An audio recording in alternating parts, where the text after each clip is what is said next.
I would like to call the school board meeting for November 19th, 2019 for the Des Moines Public Schools to order. Please take the roll. Miss Anderson? Here. Mr. Barron? Here. Miss Bradley? Here. Miss Caldwell Johnson? Here. Miss Delagardelle? Here. Ms. Ellsburn? Here. Miss Langford? Here. The first item of business is approval of the agenda. May I have a motion and a second to approve the agenda? Move approval. Second. Motion by Caldwell Johnson, second by Bradley. Please vote. Motion passes 7-0. Next on our agenda is approval of minutes for November 5th, 2019. May I have a motion and a second to approve the minutes? Move approval. Motion by Caldwell Johnson, second by Anderson. Any discussion, questions? Please vote. Motion passes 7-0.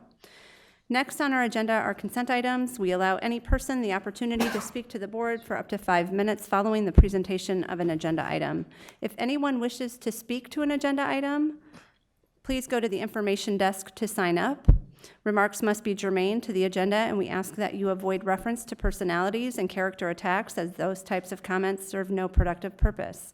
We appreciate your input. As a reminder to the board and public, the board will not engage in discussion or deliberation with the speaker regarding comments made to agenda items. Discussion and deliberation will remain among the board members at the board table with speakers' comments, informing said discussion, deliberation, and determinations as deemed necessary. Mr. Barron, do you have the motion?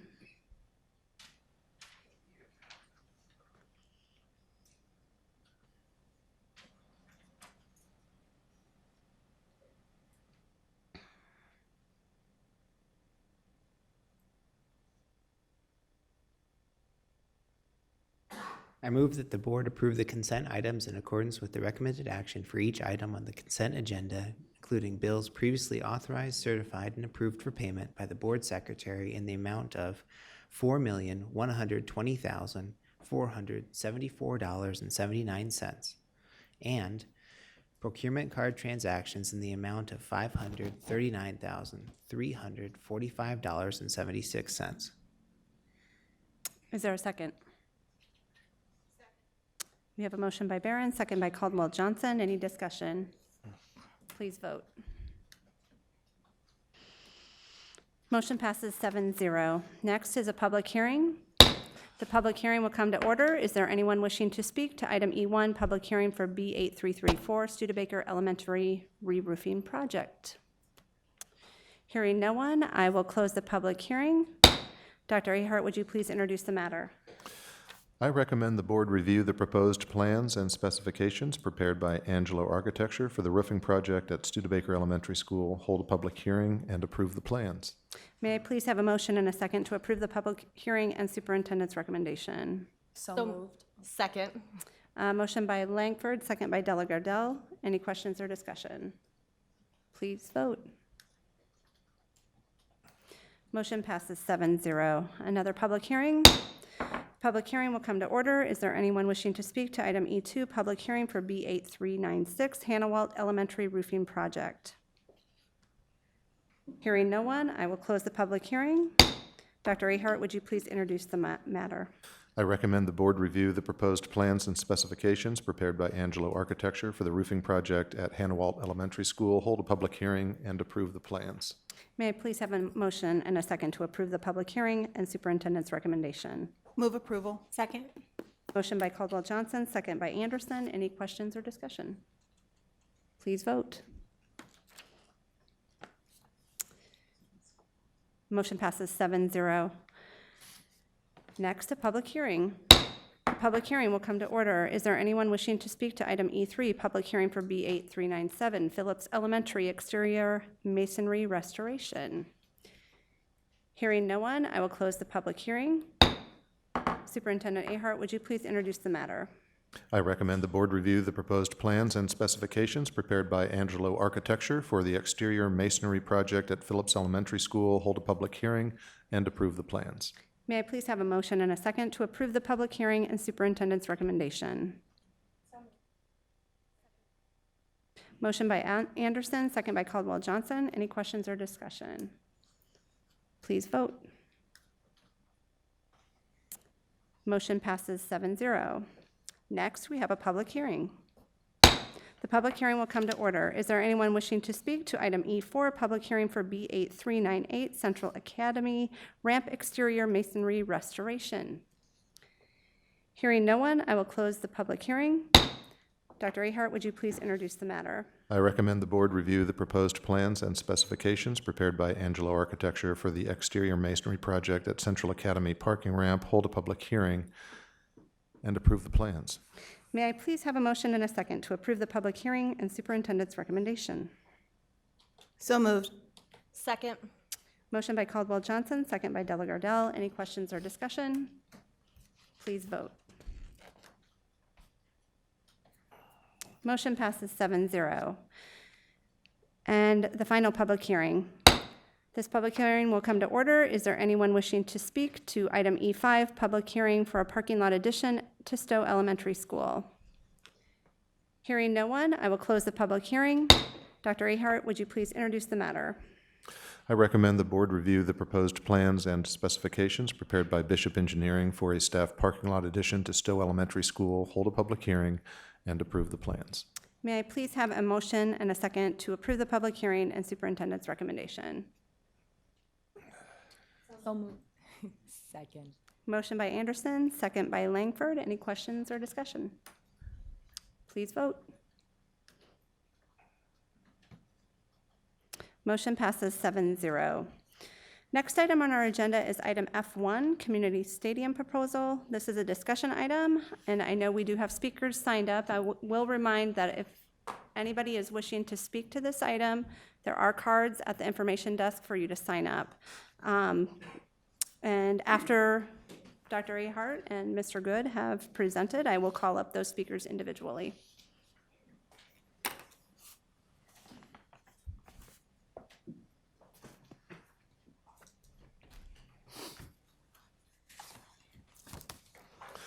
Good evening. Evening. We do not have a PowerPoint presentation. There are, I would direct our community and audience members, if they haven't already, to go to the dmschools.org website, and there is a lot of information on the stadium page there, including what was updated. It's being continually updated, but was updated this morning to all of the questions that have been received and forwarded to staff to date. There's been a few additions since then, but they continue to come in, so that it's not 100% up to date right now, but was through this morning. I want to start out by addressing a few misconceptions about funding streams. So first, the physical plant and equipment levy, otherwise known as PEPL, is a maintenance fund and is not included in the $15 million proposed stadium costs. Traditionally, DMPS has used PEPL for ongoing upkeep and maintenance like roof replacement, floor refurbishing, masonry work, etc. We just passed a number of those items this evening. In November of this year, we asked our community to increase our PEPL levy to continue the very important facility maintenance work that it pays for, and to enable us to pay for student technology moving forward. This will allow us to free up $6.5 million in our general fund that all of us know is critical after 9 straight years of an average of 1.7% supplemental state aid from the state.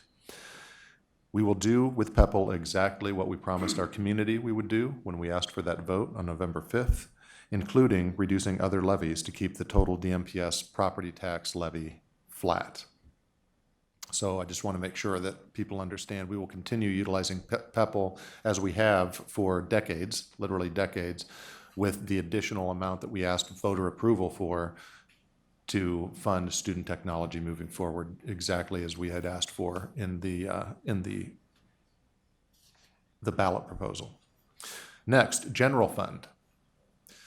The general fund would not be used for the stadium initially or in the future. Our general fund is our largest and most flexible fund, and the only fund we may use to pay for teachers and other employees, utilities to heat and cool our schools, classroom materials, curriculum materials, etc. 82% of our general fund is dedicated to staff. Because we are bumping up against our spending authority limit, The shift of student technology from the general fund to PEPL frees up $6.5 million of much-needed revenue to prevent additional cuts at the classroom level. I apologize to the board because I know this is very redundant information for you, but a refresher never hurts, and it's really important information for our community to understand. And then finally, SAVE, or the statewide penny, or LOST. Currently, the state has a statewide penny sales tax to support school infrastructure, which has been which has the name SAVE, or Secure and Advanced Vision for Education, previously known as the statewide penny, or previously, before it was statewide, it was just in Polk County, local option sales and services tax. When I talk about SAVE, I'm talking about all of the iterations of the statewide school infrastructure penny. The SAVE fund is the fund that would be used to fund a central stadium. A central stadium has been in the 10-year vision for our district's SAVE plan for a decade, or more than a decade, actually. It has never been in a 5-year plan because at the creation of the time of creation of each 5-year plan, the right opportunity has not existed at the time of the 5-year plan creation. DMPS has been a model of prudent investment of its SAVE dollars. With the recent extension to the sunset on the original SAVE legislation, we have additional steps to take in order to spend SAVE dollars on an athletic facility. And that is because the legislature has had the perception that school districts have been less than responsible in investing the statewide penny resources on a stadium opportunity or other athletic opportunities. While our board does know how we have utilized our SAVE dollars, here is a brief overview of how we have utilized these funds to improve conditions for students and staff. In the last 10 years, we have invested $33.5 million on career tech opportunities. We have invested $16.6 million on early childhood, $14.2 million on performing arts, $21.9 million on safety and security. In our current 5-year plan, which expires at the end of this fiscal year, we're currently in year 5 of that plan, obviously. 97% of the funds have directly impacted the classroom, and all expenditures have impacted students in some positive way. The total actual and projected expenditures during this plan is approximately $109 million.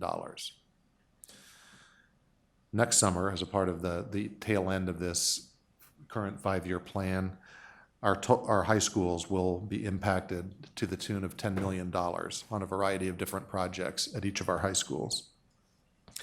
Our next 5-year plan, which will span from 2021 through 2025, 83% of projected funding will directly impact the classroom. All expenditures impact students in some positive way. Total estimated expenditures during this next 5-year plan are $82.2 million. Our SAVE investments to date have prioritized safety, energy efficiency, classroom conditions, and technology infrastructure. No SAVE dollars have been utilized on our stadiums. We have eliminated portable classrooms. We've air-conditioned all of our classrooms. We've created secure entrances to all of our schools and added hundreds of security cameras and other safety improvements, while saving millions of general fund dollars on utility costs at the same time. Again, I'll just note that at the website at dmschools.org/stadium, you can find a lot of information on various aspects of this stadium proposal with Drake. And included in that is an interactive question and answer. So questions that I have received, that Mr. Good have received, that other staff have received, have been forwarded to us. We've entered those on the system and created answers. Some people have entered those questions directly into the site, which everyone is free to do. And questions that have been forwarded to us that have been received by our board members have also been incorporated into that site. So if before you ask a question, you may want to just scan through to see if a similar question has been asked and answered already. But we want to get as much accurate information out to the community as possible. No question is too small or too large, so please keep those questions coming, either by directly entering them into the website or by emailing a board member or Mr. Good or myself, and we will get those entered into the system. I do want to highlight one question that we've received, and perhaps we've received more than once, and that is a question about the Northeast Elementary School that was proposed recently that we chose to not move forward with. The decision to not move forward with the new Northeast Elementary had to do with an unanticipated drop in enrollment that impacted the entire district, but disproportionately impacted the northeast corner of the district. We currently have a demographic study underway to get our arms wrapped more tightly around exactly what is happening demographically in our district. That's a notoriously difficult job to do in a mature city like Des Moines. There are political aspects to that with immigration and refugee populations not being as mobile as they once were, which has directly impacted us. There was a drop in the birth rate due to the recession that has negatively impacted us. So we are currently working on doing a more detailed, informative demographic study to ensure that we know when the right time is to move forward with that project. The land was acquired at a competitive price and was a prudent investment for our future. And as our board member knows, but much of our community may not understand, the district also owns some property in the southeast corner of the district that was acquired many years ago in the hopes of being prepared to create another school facility when development in that area required that investment. The other reason we opted not to move forward with the Northeast School was the additional operational costs that would have been needed to appropriately open a new school, which would have been paid out of the general fund. With now persistent sub 2% supplemental state aid from the state, ongoing now for over 9 years, we did not see a way to open a new school in the appropriate fashion without making undue cuts in other programming to students at other schools. One of the advantages of moving forward with our proposal for the Drake Stadium is that we would not have an additional ongoing general fund cost associated with operating the stadium. And that's, I think, what one of the most salient points when you ask about the new Northeast School in comparison with a possible stadium project. So why is a stadium project, the proposed stadium project with Drake, right for all of our students? Our students deserve the best experience in all educational pursuits. An important part of our strategy for improving results for students is increasing their rate of participation in extracurricular activities. We have been very successful in this pursuit, with over 60% of our secondary students now active in at least one extracurricular activity. With more student participation comes increased need for practice space. A new stadium will free up our home football fields for additional practice space. Additionally, even as the popularity of soccer grows, DMPS does not currently have a regulation soccer pitch. It goes without saying that equity is top of mind for all of us, and we firmly believe that our students deserve facilities that are on par with their suburban counterparts. Opportunities should not be restricted by zip code. A question that often gets asked, why not just upgrade all of our stadiums? We currently have 4 stadiums in the district. We cannot create the same experience for all of our students at each school that we can at one centralized facility. We are updating some previous athletic studies and should have cost implications later this week that will be shared out about deferred needs that I've referenced in the past at each of our current 4 stadiums and what investments would be required if we were to address each of those needs at each of the individual sites versus taking a more centralized approach.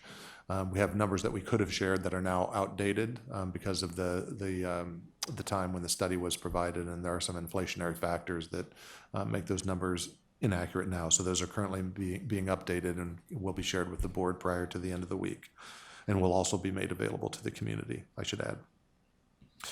Another question is, well, if we invest in a centralized stadium, what would happen to our current stadiums? Those current stadiums will continue to be an important resource, even though the grass surfaces are currently overscheduled and overused.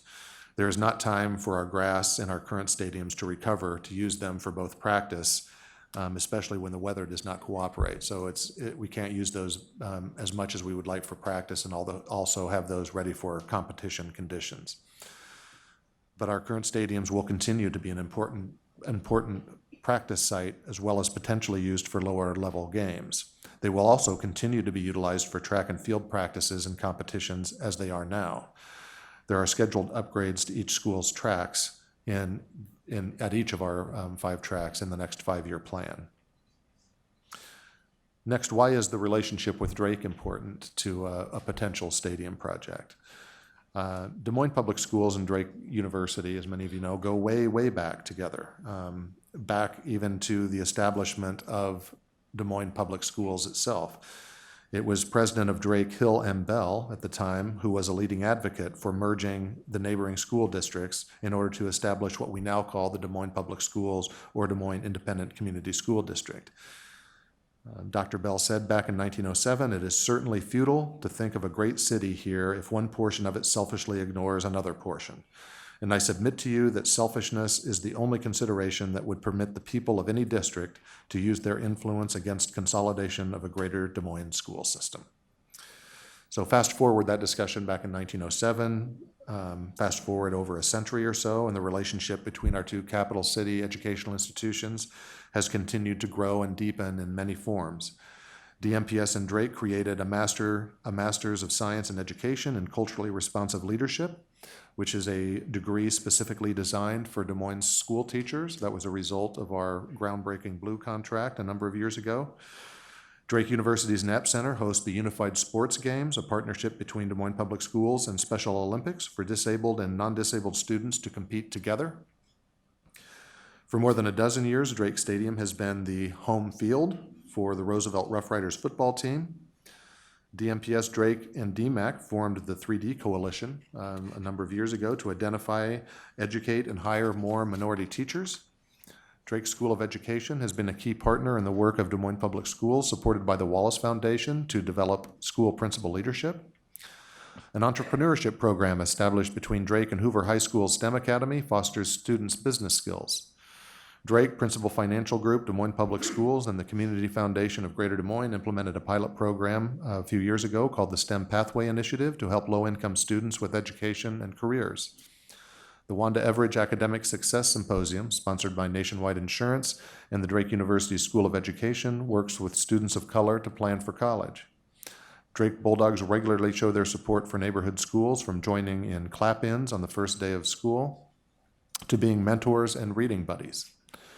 Drake School of Education, with support from Nationwide Insurance, established the Griffin Academy, an after-school program focusing on STEM and the fine arts at McCombs Middle School and Studebaker Elementary School.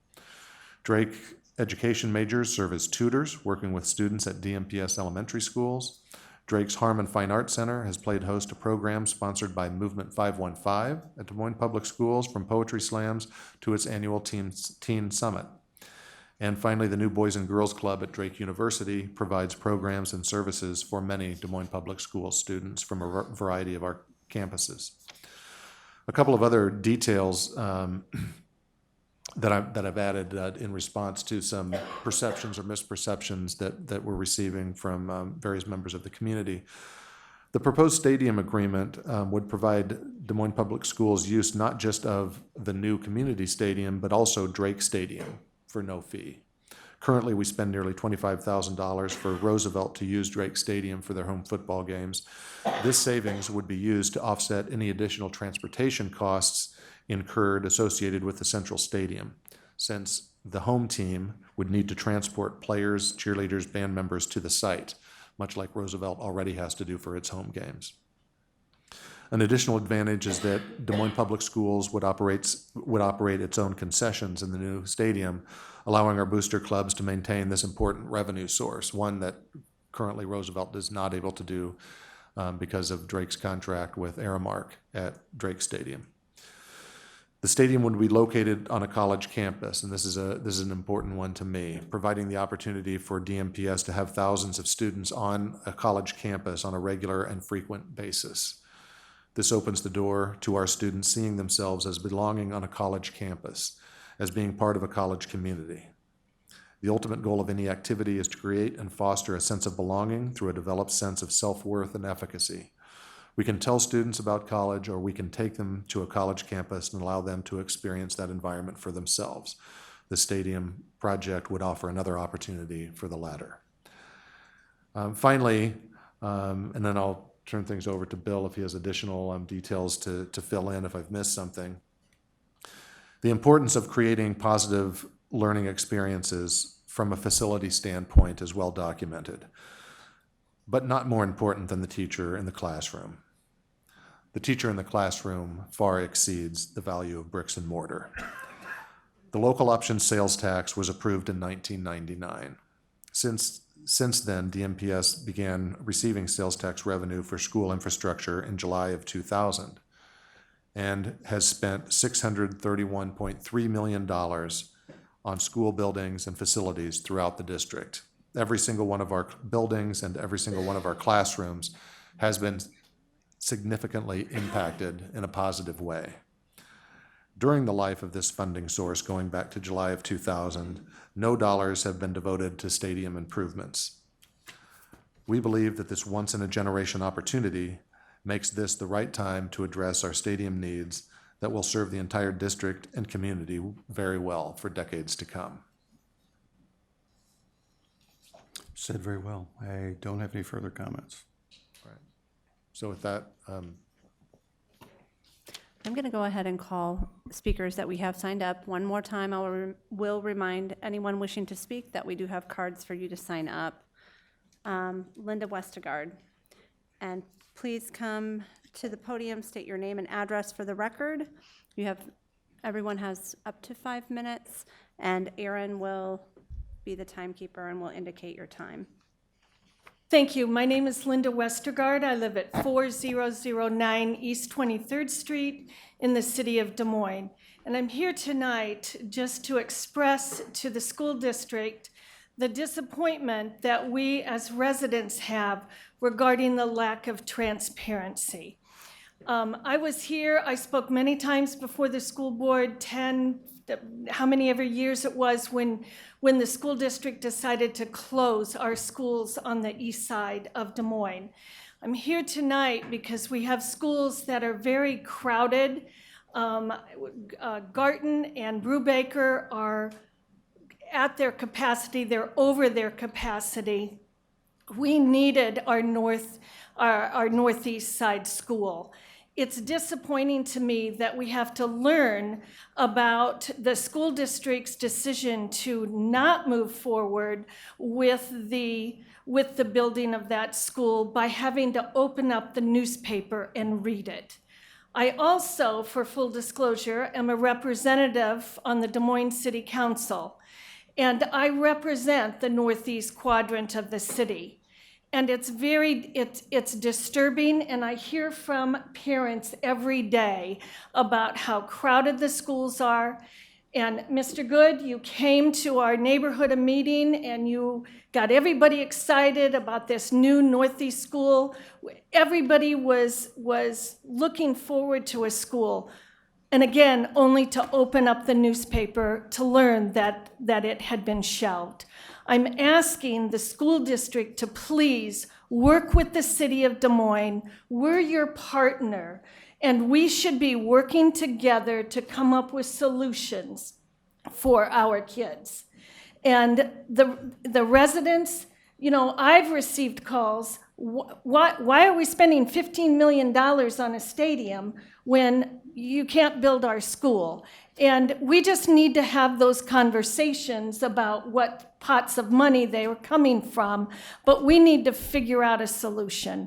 We need to make this work so we have a world-class education. Our babies are our most precious asset that we have in our city. There's nothing more important than the kids, and they deserve to be able to be in classrooms that don't have 35 kids in a classroom. They deserve that, and I think we owe it to them. I know that the majority of our tax dollars goes to the Des Moines Independent School District. So I'm just asking that we have those conversations, that you become a better partner with the city. We're here, we want to reach out to you. We're just asking that you reach out to us, and let's sit down and talk about solutions. Thank you. Thank you. Kyle Weston. Why didn't they take our invitation to meet?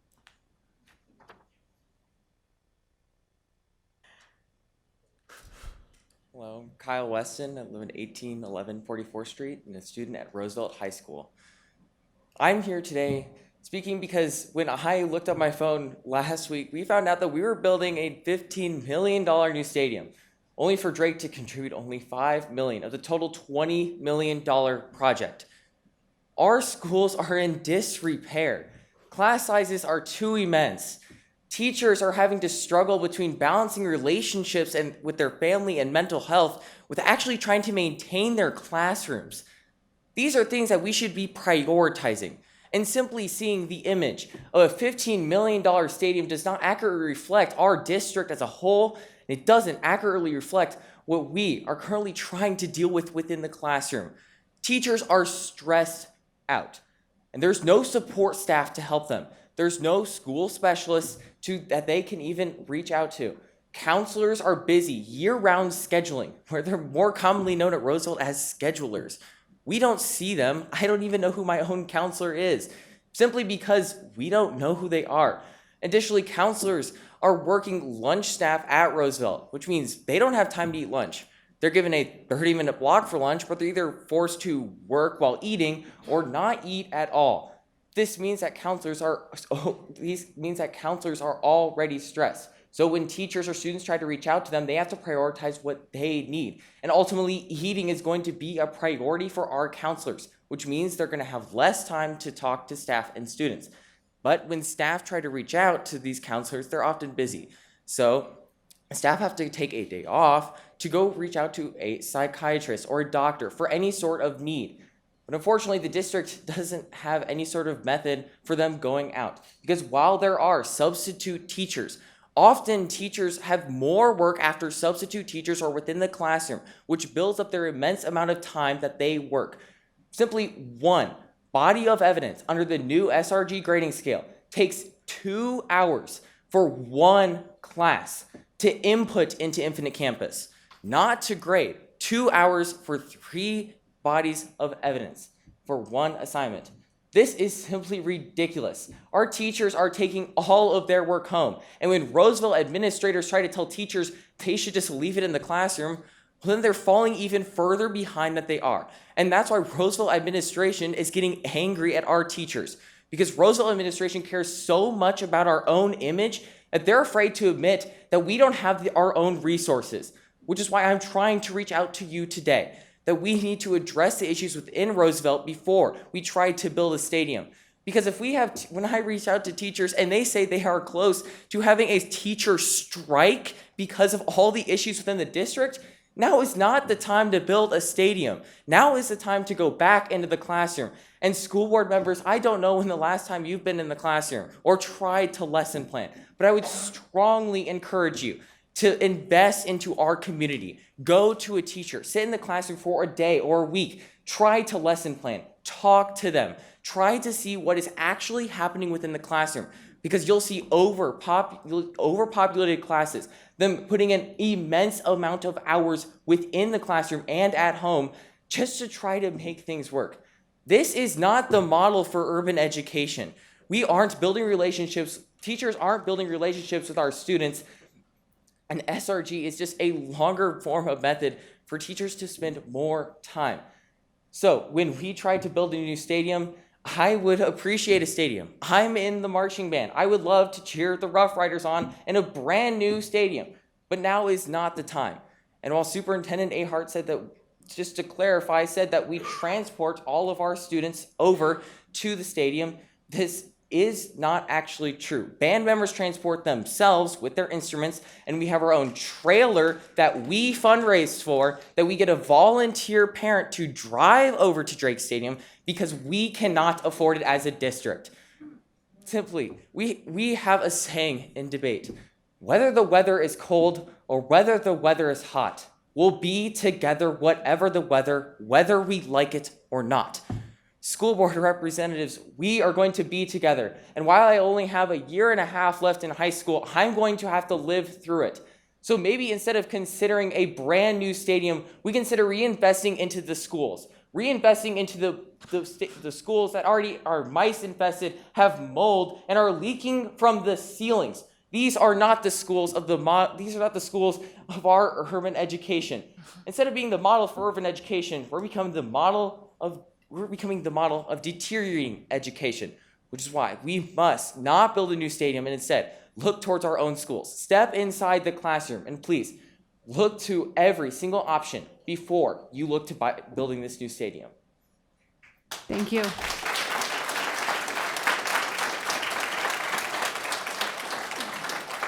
Dan Twallmeyer. Ask Joel Doyle to come over.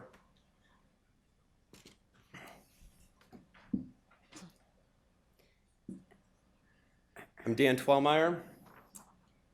Joel Doyle, 4216 Southwest 12th, Des Moines, Iowa. 3308 Stanton Avenue, Des Moines, Iowa. I'm going to say something real quick. Gentleman said that there wasn't on the first two 5-year plans, and the opportunity presented itself. I'm going to submit that the opportunity was probably chased versus presented itself by misguided priorities. So these words are mine, not Joel's. I'm a lifelong Southsider. I graduated from Lincoln. My kids graduated or on track to do so at Lincoln. There's two words, synergy and transparency. You've heard transparency twice.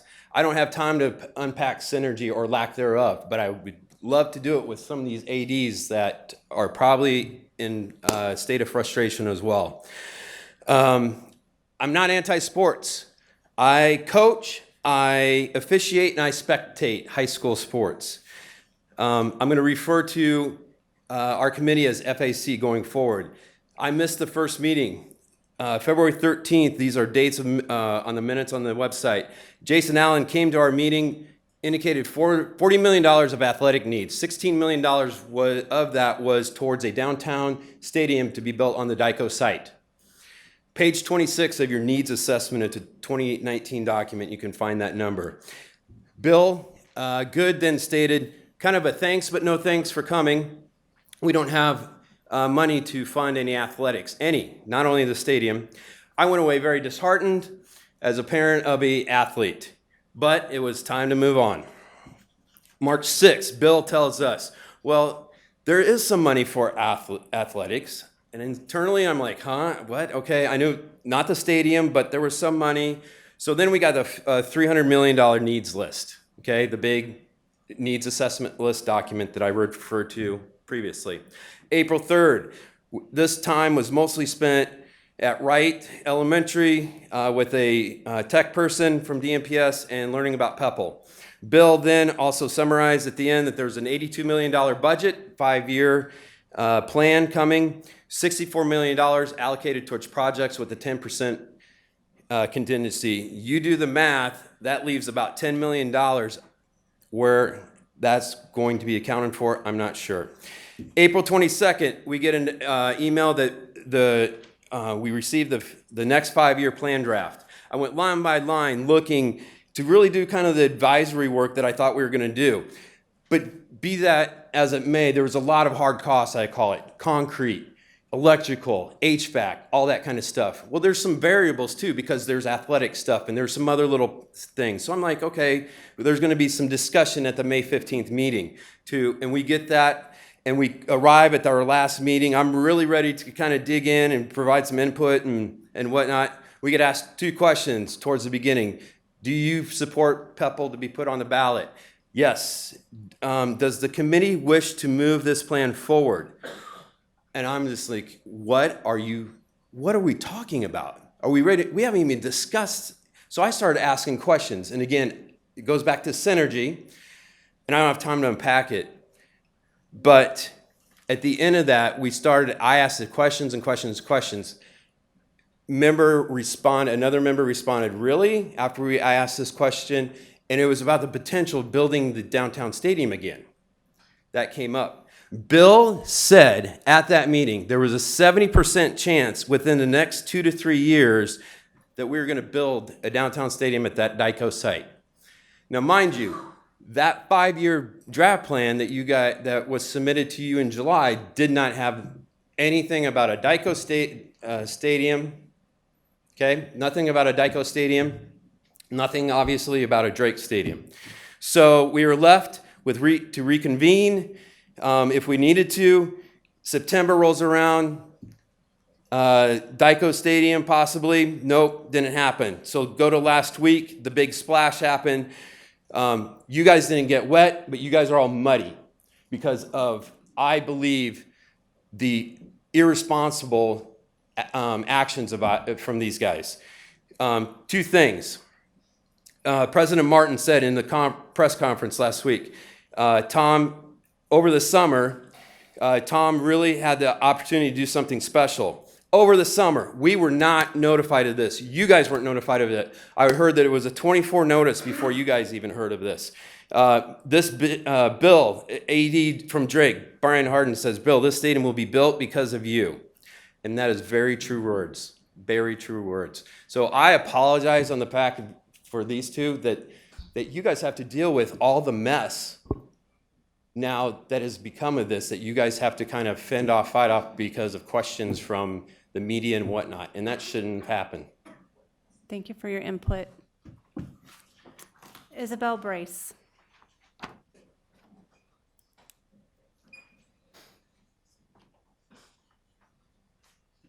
I'm Isabel Brace, 4316 Grand Avenue, also in Des Moines, Iowa.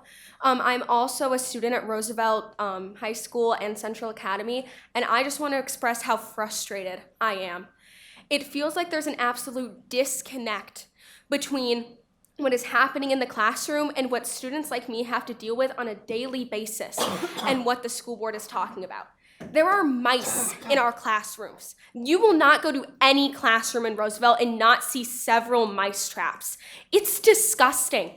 There are cockroaches. Last year of my freshman year, on the first day of gym class, they told me not to leave anything open, not to leave my backpack open in the gym because cockroaches would get in it.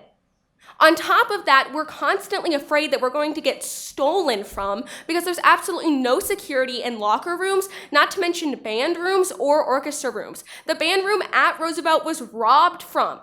The orchestra room, lockers are kicked in. Actually, we don't even have an orchestra room. We're forced to share with the band or share with the choir classroom.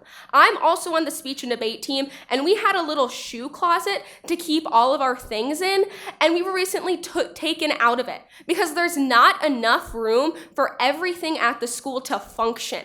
If you're going to say that you care about extracurriculars, that you care about students, and that you care about everything that you're doing, you need to realize that students are struggling.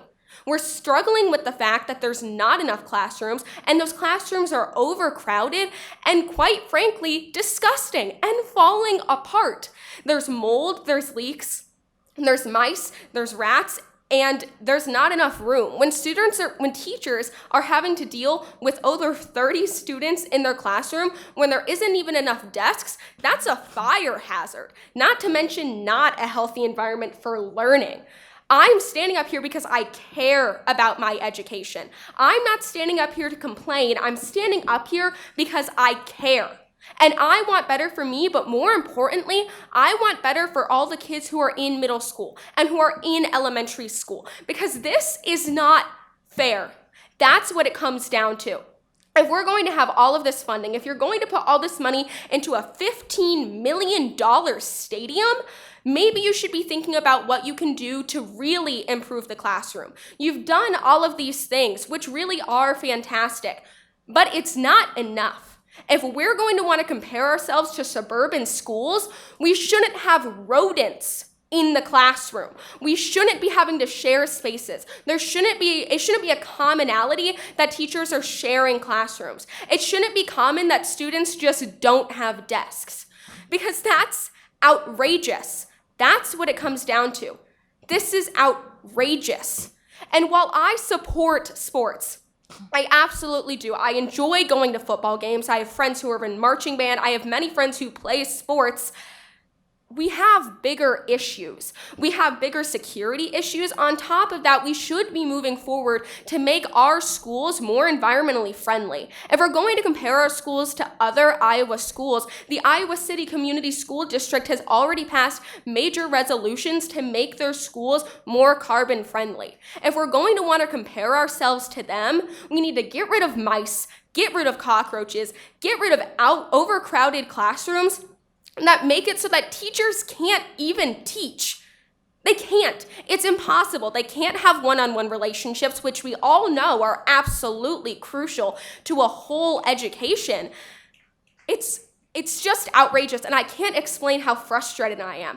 And I have not talked to one student who has agreed that this is the best thing that we can be doing for our school district. Because as somebody who's in the classroom every single day, there is no way that this is the best way that we can improve our district. We can improve our district by reducing class sizes, getting rid of rodents, treating our teachers better, making sure that they have a whole and healthy workplace environment, because that's so important. And if you're not going to say that we're going to take care of our teachers, then think of the students, because that's why you're here. When it comes down to it, you're here for the students, and students cannot learn like this. We don't have enough space to do extracurriculars, so if you want us to learn and if you want us to have healthy extracurricular activities with enough funding, with enough room, with enough space, with enough coaches, then you need to prioritize. And I can guarantee this is not where our priorities should lay, and this is not where hardly any students' priorities lay. Thank you.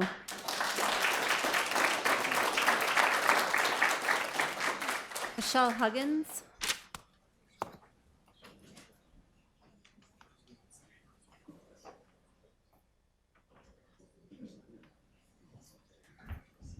Hi, Michelle Huggins, 1535 Germania Drive.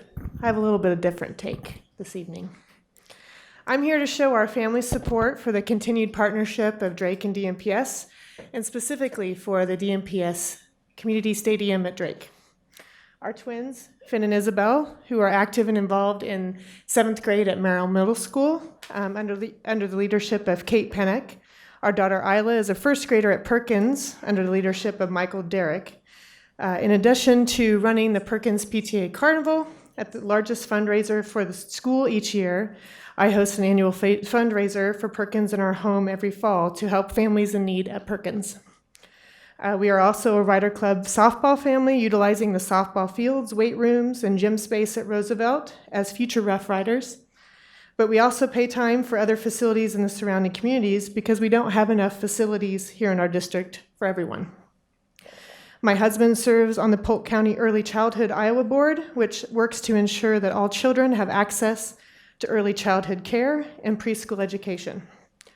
All this to say, our family is invested in DMPS and invested in creating the best educational experience for everyone. Education does not solely exist in the classroom. Providing a variety of opportunities for DMPS students to engage is important to overall success of all of our students.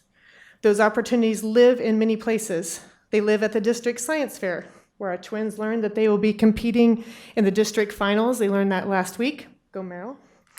Perkins was the highest ranked elementary school for MAPS testing last year in Des Moines Public Schools. They are also representative of 31 countries of students represented across the globe at that school. That's a fantastic educational experience that you are providing for our students. Thank you. But those opportunities are not confined to traditional classroom spaces. Those opportunities extend to and thrive on athletic fields, where they learn leadership skills, how to work hard, how to overcome challenges, how to win gracefully, and learn from losses. Lifelong skills are learned in all of our classrooms. Athletic fields just happen to be one of the largest in size. Our city leaderships work hard to create a place in Des Moines that we can be proud of. Des Moines is consistently on the top-ranked list for best city for you and fill the blank recently. To support one another in that effort, our schools must be an equal partner. DMPS does a fantastic job in providing diverse experiences for students and excellent educational leadership across the district. It is important that this same standard of excellence is reflected in our facilities buildings as well. DMPS is the largest school district in the state, as well as one of the oldest. You are a leader in urban education. You have proven you have a tougher job than your colleagues and your friends in our surrounding communities. Just because it's harder and we may face different challenges does not mean that we shouldn't expect and deserve the very best for our kids. DMPS is a leader in energy efficiency with a decade-long record of setting the gold standard for energy efficiency. You have proven time and again to be good stewards of the operational funds, general funds money entrusted to you. DMPS Facilities is held in the highest regards from your colleagues across the nation who recognize you in this operations efficiency. Well done. The partnership between Drake and DMPS and the DMPS Community Station at Drake is the best of all opportunities. The community stadium allows you to continue to be good stewards of our taxpayer dollars by repurposing the operational funding resources you are currently using to maintain 4 separate facilities. Operational costs that will fall to Drake at the community stadium will allow you to bolster your operational fund, the same funding bucket that supports teacher salaries and continued education, all while providing a top-of-the-line experience to students from multiple high schools, all in one facility. The Huggins family commends you for your tireless efforts throughout the year as an advocate for DMPS and implore your vision and leadership to support the DMPS Community Stadium at Drake. Thank you. Thank you. Ben Graber.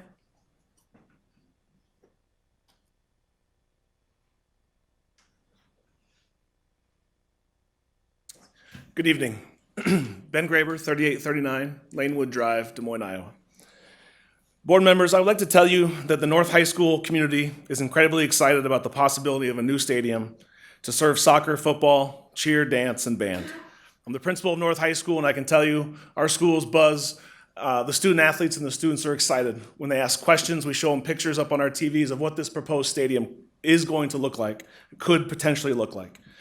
Our schools and our players and our students at large, they're joyous that they could one day play in a stadium and visit a stadium that is as nice as the ones we compete in across the state, from Waterloo to Council Bluffs to all of our suburban neighbors, both large and small. It is important that citizens understand how incredibly expensive it would be to improve Lincoln Stadium and also of the money needed to add much-needed upgrades at Hoover and North. Des Moines Public Schools citizens deserve to know how PEPL, SAVE, and general funds all work together to steer our very big ship, and I appreciate Dr. Ahart taking time today to explain those funding sources. It's complicated. People have every right to ask questions. In the last few days, when we take time to answer them thoroughly, I feel like people are coming away informed and supportive of this project. Overall, to me, this stadium is an issue of equity. Do our children, do my children who are in Des Moines Public Schools deserve the same quality of experience of those in the suburbs and other cities around the state? I believe that they do. Sports are a unifier. Last year, we had an opportunity to interview lots of candidates to be activities directors. We had candidates from this city, around the state, and around the country.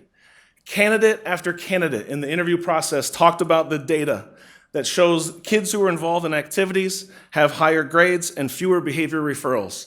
I see that data at North High School. I see that data around the district. This is another opportunity to get more students involved in sports that are growing in our district. Soccer more than others, and we have work to do there. As principal, I will not stop fighting for improvements to our schools. Last year, we had 3 science classrooms gutted and totally improved. We had an FCS classroom that was gutted and completely improved. I meet with Mr. Good about those issues every year, and we're working to make improvements every single year. I'm not going to stop fighting for smaller class sizes with our legislators. We have a lot of work to do at the state level to make sure we have more funding for our classrooms. I taught for 15 years. I taught at North High School. I taught at East High School. I'm very passionate about that topic. I'm not going to stop fighting for higher pay for classroom teachers. I think they deserve it, and they should have it in this district. And I also believe that our district, the largest in the state, deserves one stadium that matches what we find in virtually every city in this state. I'm going to end with a story. 8 years ago, I was a journalism teacher at North High School. I was opening class with something hilarious, I'm sure. And one of my students was very passionate. He said, "Mr. Graber, why don't we have tailgates here at North High School? I see tailgates on TV. I see tailgates at every. Why don't we have tailgates?" So I walked down to the principal and I said, "Hey, we need tailgates." "Okay, how much money do you need?" I said, "I don't know, $200. So we had money. We bought a grill. Okay, maybe we got one for free. We started grilling hot dogs and giving away Gatorade, and we had dozens and dozens and dozens of kids come to do those tailgates. Since I learned about this stadium proposal, I thought, what about our tailgates? What about our community unifier? We play music, we play bag toss, we play all sorts of games outside the North. In a few days, we've decided the tailgates don't stop. We host them at North High School. At the end of the tailgate, here comes a bus, maybe 2. We drive those kids and drop them off at the door at the new stadium at Drake University. I'm optimistic. I'm hopeful that Jason Allen, the activities directors, can work with Drake and get started on making this project a reality. I think our kids deserve it. Thank you. Thank you. Patrick Tonka?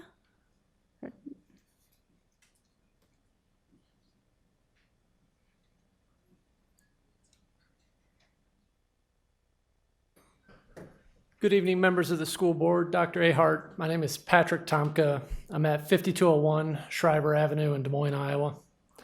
I'm a proud graduate of Perkins, Callahan, and Roosevelt High School. I grew up in Des Moines. I attended Des Moines Public Schools, including Central Campus, and I chose to move my family back to Des Moines from Washington, D.C. 3 years ago. I'm a proud father of 2 girls that will attend Des Moines Public Schools, and I strongly support this stadium project. When I was at Roosevelt, I attended 4 years of home football games at Lincoln High School. I had high school friends throughout the district that played in facilities that were less than those of our suburban peers. Myself and 3 of my 4 siblings attended Roosevelt and competed in athletics during those formative years. I have the unique perspective of being an employee of Drake Athletics, an unapologetic lover of Des Moines, and thankful for my Des Moines Public Schools education. Particularly thankful to Principals Barb Mulcahy and Dr. Larry Martindale and the influence that they had on my life. This is a great thing for Des Moines Public Schools. I'm excited for the current and future students that would utilize the best stadium in the state of Iowa. I'm excited for all the parents as well. Your kids, my kids, deserve this. The community stadium model is a drastic improvement in facilities for Des Moines Public Schools. The goal should be to elevate the standard of every facility, as you've heard thus far this evening, every facility for the district's students. Our kids deserve this opportunity to play in the best facility in the state. As a taxpayer, I believe this is a smart way to invest and spend our sales tax dollars. As you've heard this evening, $631 million since 1999 have been directed to improve facilities in the district, and not $1 has yet gone to stadium improvements. I understand the tremendous efficiencies that this will create for the district's operating budget and steward our taxpayer dollars in a more efficient manner. Finally, building a community stadium places more Des Moines Public School students on a college campus. Every kid should dream big. And for those that dream to go to college, this places them right in the mix. Football, soccer, band, cheerleading, and any other outdoor usage of a field should be in play as the district looks to maximize this new opportunity. I love this state. I believe in this city and believe in my heart that this is the right time to dream big. Our kids deserve this. Thank you for your time. Thank you. Thank you for your input. Seaman?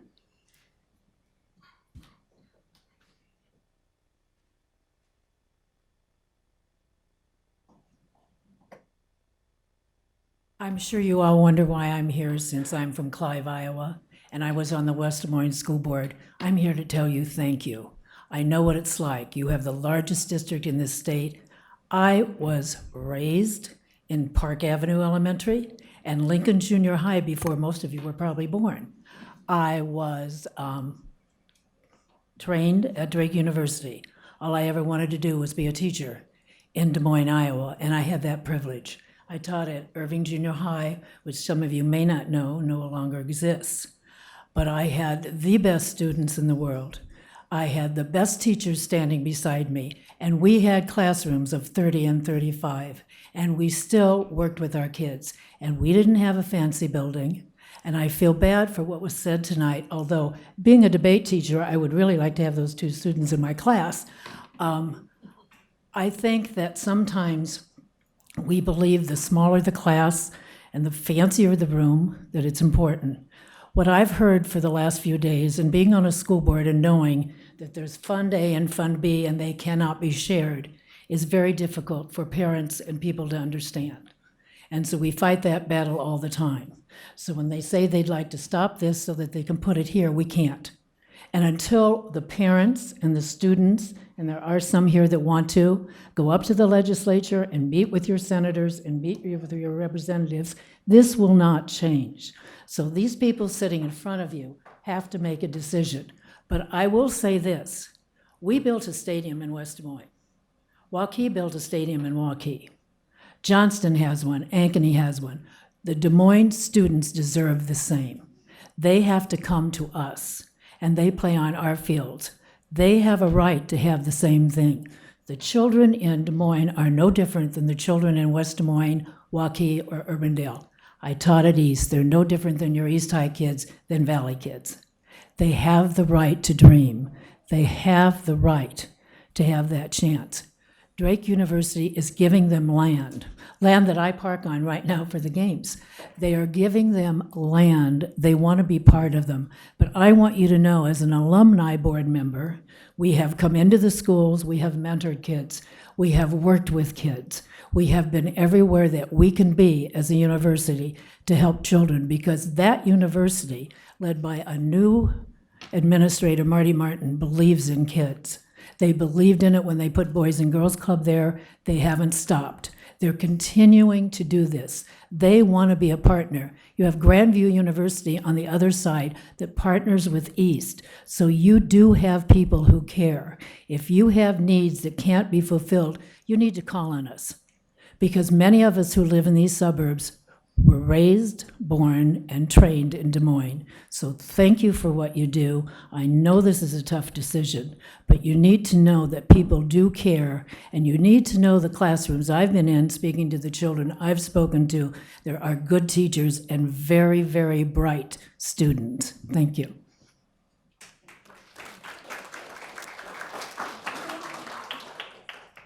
Nikki Zeman Dow. Thank you. It's a mouthful. Hi, my name is Nikki Zeman Dow. I am a parent of 3 children in Des Moines Public Schools. My address is 2205 39th Street. In addition to being a parent of 2 children at Perkins and 1 child at Merrill, along with the Huggins family, our kids are in the same grades. I want to say first and foremost that my kids have had a superior educational experience in Des Moines. So I want to thank all of the teachers for all their tireless work. I can also speak from the perspective of a special education consultant who worked in Des Moines for 5 years, and I am now employed elsewhere. I left for reasons not worth mentioning. But I do want to talk a lot about equity and access, because I feel like that's been a theme that's been going on the entire evening. So I'll give you a little history. I'm from Chicago. I began my teaching career in New Orleans. I worked on the south side of Des Moines. And my passion is really urban education. So I have a real investment in this conversation. So when people are talking about how our students deserve a world-class stadium, I don't disagree with you. I think my kids should have the same experience as folks 5 miles down the road in Clive or Waukee or West Des Moines. So I'm not going to argue that. What I would argue is that there are other places where I think that access and opportunity are more important. So I can speak to some of the facilities that students were educated in as a special education consultant. I would say that they are not comparable to the students or the facilities that I work with now. So I look at special education classrooms across the district in Des Moines in the buildings that I served. And then I look at the classrooms that I work in now. There is a very big difference. I have a child with a not insignificant disability who is being educated in Des Moines Public Schools, and I have a really big investment in what's going to be provided to him in terms of facilities.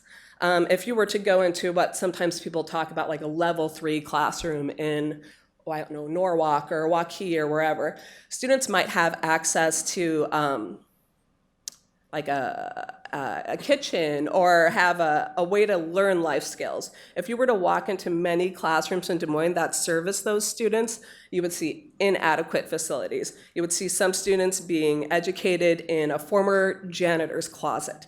These are our neediest students who often get the smallest leftover rooms, and I refuse that. So before you start talking about equity on a football field, I want to talk about equity and access for our most vulnerable students who need the most and often get the very least. So I do not support this measure. I do support investing in classrooms for students with disabilities. I also support looking at some of the classrooms on the south side of Des Moines that is very, in many ways, economically depressed. And so if you walk into certain buildings that look like they're being held together by Bondo and duct tape, you might reconsider building this facility. I would also look at the growing population of the South Side and look at the continuing, they're building new homes, new family homes, and new apartments. So how will you meet the need of those students? I know that many buildings are maxed out. So even if you did have new teachers, where would you house them? So I feel that providing adequate instruction in safe spaces for all students should be the priority if we're going to be the model of urban education. So I'd like to thank you for your time and your patience, and I hope you'll consider my input. Thank you.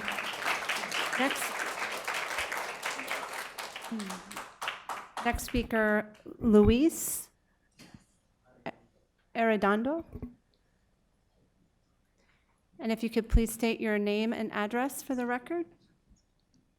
That was fast. I was getting my notes ready. Luis Arredondo, 1136 22nd Street, Des Moines. I'm originally from Mexico, and I've been lived in Chicago for 10 years. I also lived in Brazil and different countries, and I just have to say this is an amazing city to live in.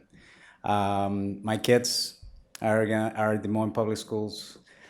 Will be students, and I just want to thank you for everything that each of you do. First of all, I want to say I support this measure. I'm a big fan of sports, and I personally been affected or impacted by my coach that changed my life through athletics, and I think that's a great opportunity for us to have a great impact in our community, especially soccer, because football is what everybody, especially in this community, plays. I would say a couple points that I have is that I know there's around 100 adult soccer teams that play, and they usually go to West Des Moines. They pay about $75 per hour to play over there, or in Altoona, in the turf fields. Where I'm going to is that we're losing a lot of revenue from people in the city having to go outside the community. So if you go to any big city, there's turf fields in the city for kids to play. Every neighborhood in Chicago, Atlanta. I mean, if you've been to big cities, that's what's happened. So I think we definitely need something in the community. I'm also very surprised that Des Moines is not one of the powerhouses for soccer in the state, because I've seen the talent of kids. I'm also on the board for a soccer league. And we have about 60 teams in one league and about 50 in another league, 2 leagues of Latino, mainly Latino kids. And I think there's a disconnect when it comes to after they get to a certain point about high school age, then we cannot compete with the suburb teams. I'm not here to say, hey, we need to compete, but I think creates an opportunity for kids to have a chance of really learning and growing in different ways. So I'm a supporter of that. My challenge for you guys is, I think the precedent that we're potentially giving here is that anytime that we receive money, to give it to Drake. I love Drake. I live by Drake. But I would love to see a stadium built in one of the schools instead of a Drake, if we go that path. Thank you. 2 people support that. 3. So in the future, I think we want to eventually redo every stadium and not just, well, Lincoln, I'm not sure. I'm sorry, Mr. Chia. But Lincoln does seem to have a lot of things to work for. But I'm really a big proponent, supporter of this measure. But my suggestion is that you guys consider building a stadium, a nice stadium, or maybe 2, or maybe turf a couple of fields. North, if you go to North High School, I think they've even canceled some of the games, soccer games, because I think Kankakee canceled the game this year because they thought, oh, that field has too many holes or whatnot. So I'm not saying build the best stadium in the world or in the state, but I think we can do a little better in giving our students not just one big stadium. Because the reality, if we build one stadium for 4 high schools, they're going to see the stadium, once, 2-3 times a season for them to play or practice. How many times are they going to be able to practice there? Not many times. So I love Drake, but please consider that. And that's it. Thanks so much. Thank you. Connie Bozen.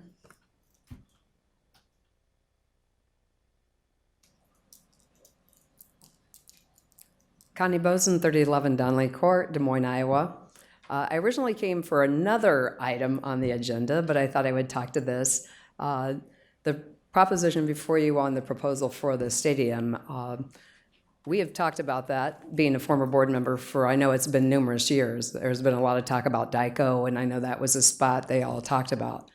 But when I heard about Drake, it even made more sense, only because of the connectivity and the opportunity. I know, being an East High person, what the relationship we have from Grandview.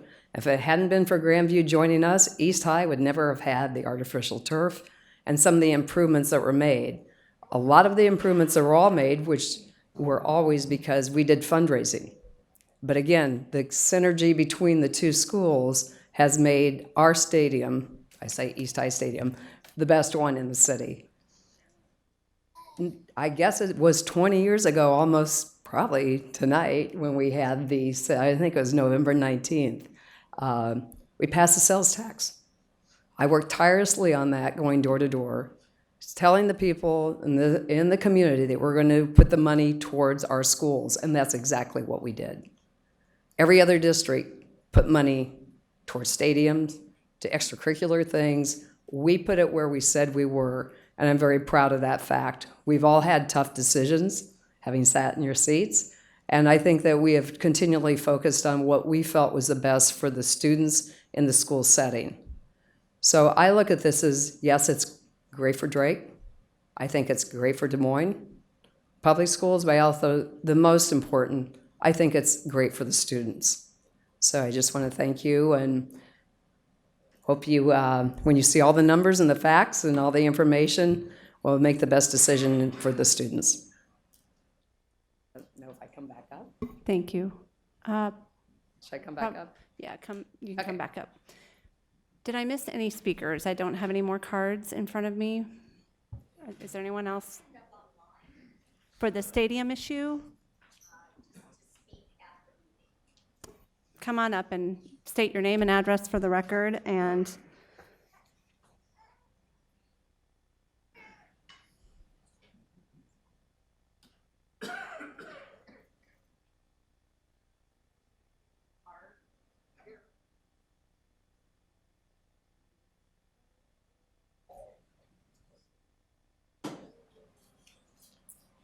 My name's Christy Barzin, 420 51st Street. I have more questions than anything, and so that's why I gave my card there. And thank you for all that you do, and thank you, Dr. Ahart, for all that you do. I mainly am here to say I have a child at Roosevelt, and there's 35 to 40 kids in most all of his classes. He comes home and says he can't hear the teachers. There are loud girls. It's always the girls, I don't know why, this is just what he says, that are fighting. The teacher just like carries on and talks. I think they don't know what to do with the disruptions in the classroom, and so they just try to keep teaching. And so when I asked someone, they said, you know, don't ask them for more money, they're gonna tell you there isn't any. And they're gonna tell you that that budget was set and nothing matters. And then I went to the Des Moines school site, and I see, I'm not here to gripe about the stadium, but the reason people don't understand it is if you go on these sites to see the budget and all the different pots, but people don't understand that. If they don't go and look at this, funding sources, a general fund, management, PPEL, capital projects. Is that the one for the stadium? Is it capital project? Yes, okay. And so then you have to go in and read. No, capital project. Which one is the stadium money in?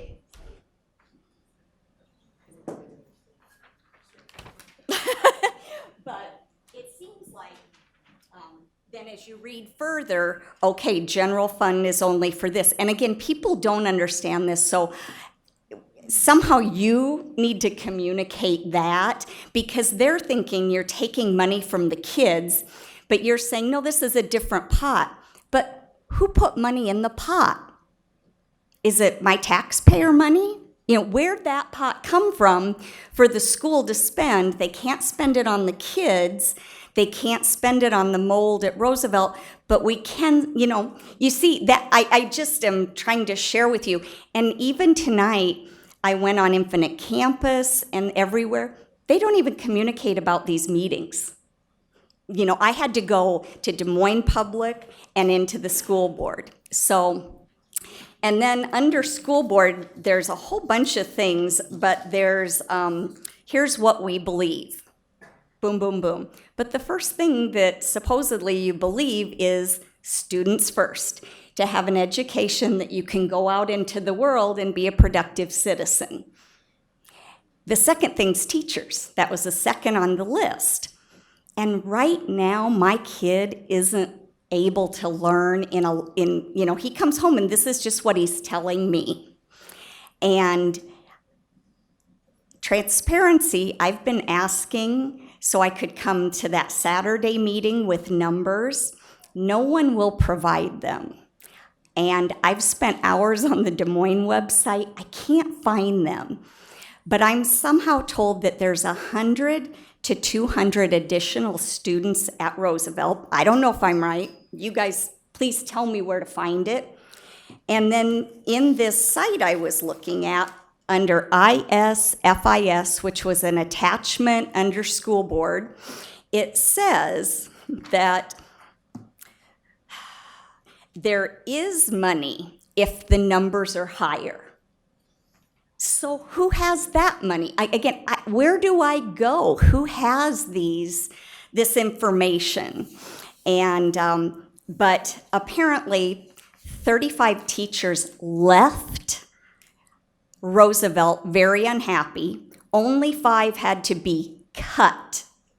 I don't know how many have been replaced, but the teachers in my son's classes are worn ragged. So I guess I would ask of you, go to schools. Who's in your area? You know, do you go to the schools or do you just take calls from parents? Do you know about capital improvements that need made at Roosevelt? Who are we supposed to tell? Again, who do we go to? You know, the principal knows about it, and that poor guy had a heart attack with 4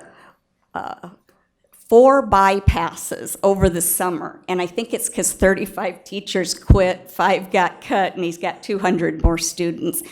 Where does he go? So I have so many questions, and I don't know where to get these answers. Thank you.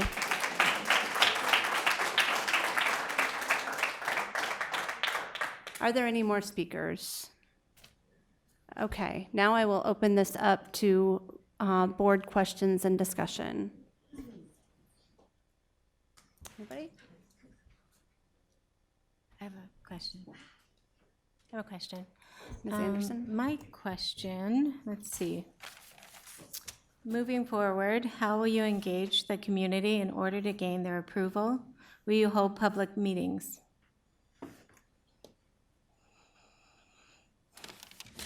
We didn't have a plan to hold public meeting. We've held public meetings on a variety of topics over the last couple of years, and it's been notoriously difficult to get folks to show up to those. We will be pushing out information on social media as well as on the website to continue to respond to questions that folks have. And you know, we certainly are open to any other ideas that folks might have. There are a lot of people here tonight. I mean, I think people will show up. Okay, I'm going to ask that the audience, this is going to be a board discussion now, so please refrain from applauding so that we can have the benefit of that discussion. Thank you. Ms. Langford. I know I got about 20 minutes left in my term, but I would want to say, in the 4 years that I've sat in this space, I know that we hold a lot of meetings, Superintendent Ahart, about a variety of different topics. I know sometimes attendance is low at some of those meetings, but a common theme that I think we hear continually when we're in buildings and schools, visiting and talking with folks, and we get phone calls, what we've sat and talked about at this table is transparency around a lot of our decisions and communication as being issues that the district has struggled with, and there's a disconnect with the community. So I don't think that we could go wrong, board members, in offering, especially as a project of this magnitude, right? As with when we did with school bell times, as we do with any other major decision, we should be taking that to the community. And whether people show up or not, that's on the community, but as a board and as a school district, we do what we can do. Sure. Just my thought. Yep.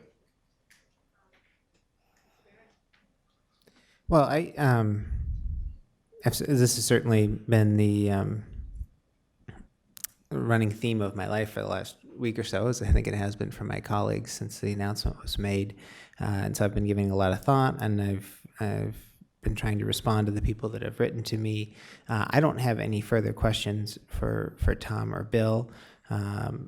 I appreciate your efforts on this project, and trust you two as stewards of taxpayer dollars. I'm personally, I am inclined at this point to support this project. I think there's a number of reasons, and many of them have already been laid out. But the challenge for me on this thing is, what I've been clear to everyone is this is a $15 million investment in taxpayer dollars, and our deliberation needs to be deliberate and thoughtful, and given plenty of time. And I'm glad that this will have a few more weeks in the public sphere, and that will be a good thing ultimately for a facility that is meant to unify this entire community. there's two core beliefs that I'm still kind of working to reconcile that would necessarily kind of put me in, give me pause on a project like this. And one is public dollars for athletic facilities. I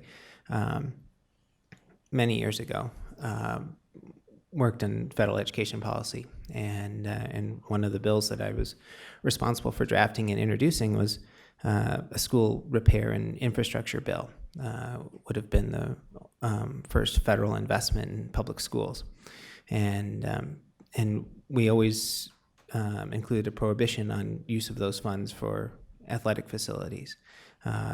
Felt very justifiably in doing so, and I will say that my growth and belief in the value of athletics has evolved in the last almost 4 years now that I've been at Grandview, and I do see the importance of athletics as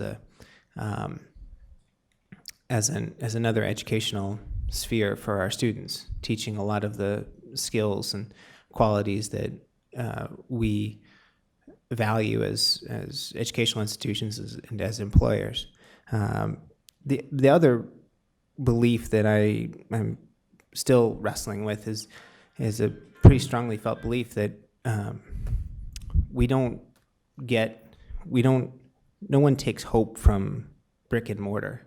That the investments that we make in ourselves and in people is the most meaningful thing that we can do as public officials. And so on the one hand, I look at the lovely and well-produced video for the stadium and think that's not where my priorities go as a public official. However, I know that there's value to the students, and there are students who would use that facility on a nearly daily basis. And so as I think about this more, that's my thought, and especially after listening to folks for the last hour or so, the reality is there's no one thing that this board or this administration can do to address the gap in equity that we are confronted with our neighboring districts, and I'm proud to be a part of a board that wrestles with and puts the implications of being an equity-focused board front and center. I do think this helps us in that regard, and whether it's the right use of taxpayer dollars is another matter. But I'm grateful that this has been brought to us for consideration, and I think it's something I look forward to discussing and questioning about for the next couple weeks. Thank you. Ms. Caldwell-Johnson. Thank you, Madam Chair. Well, as a result of not only the public comment tonight, but also the information that was shared by the superintendent, I probably have at least 10 or 12 additional questions that I'll get out to the superintendent and my board colleagues tomorrow.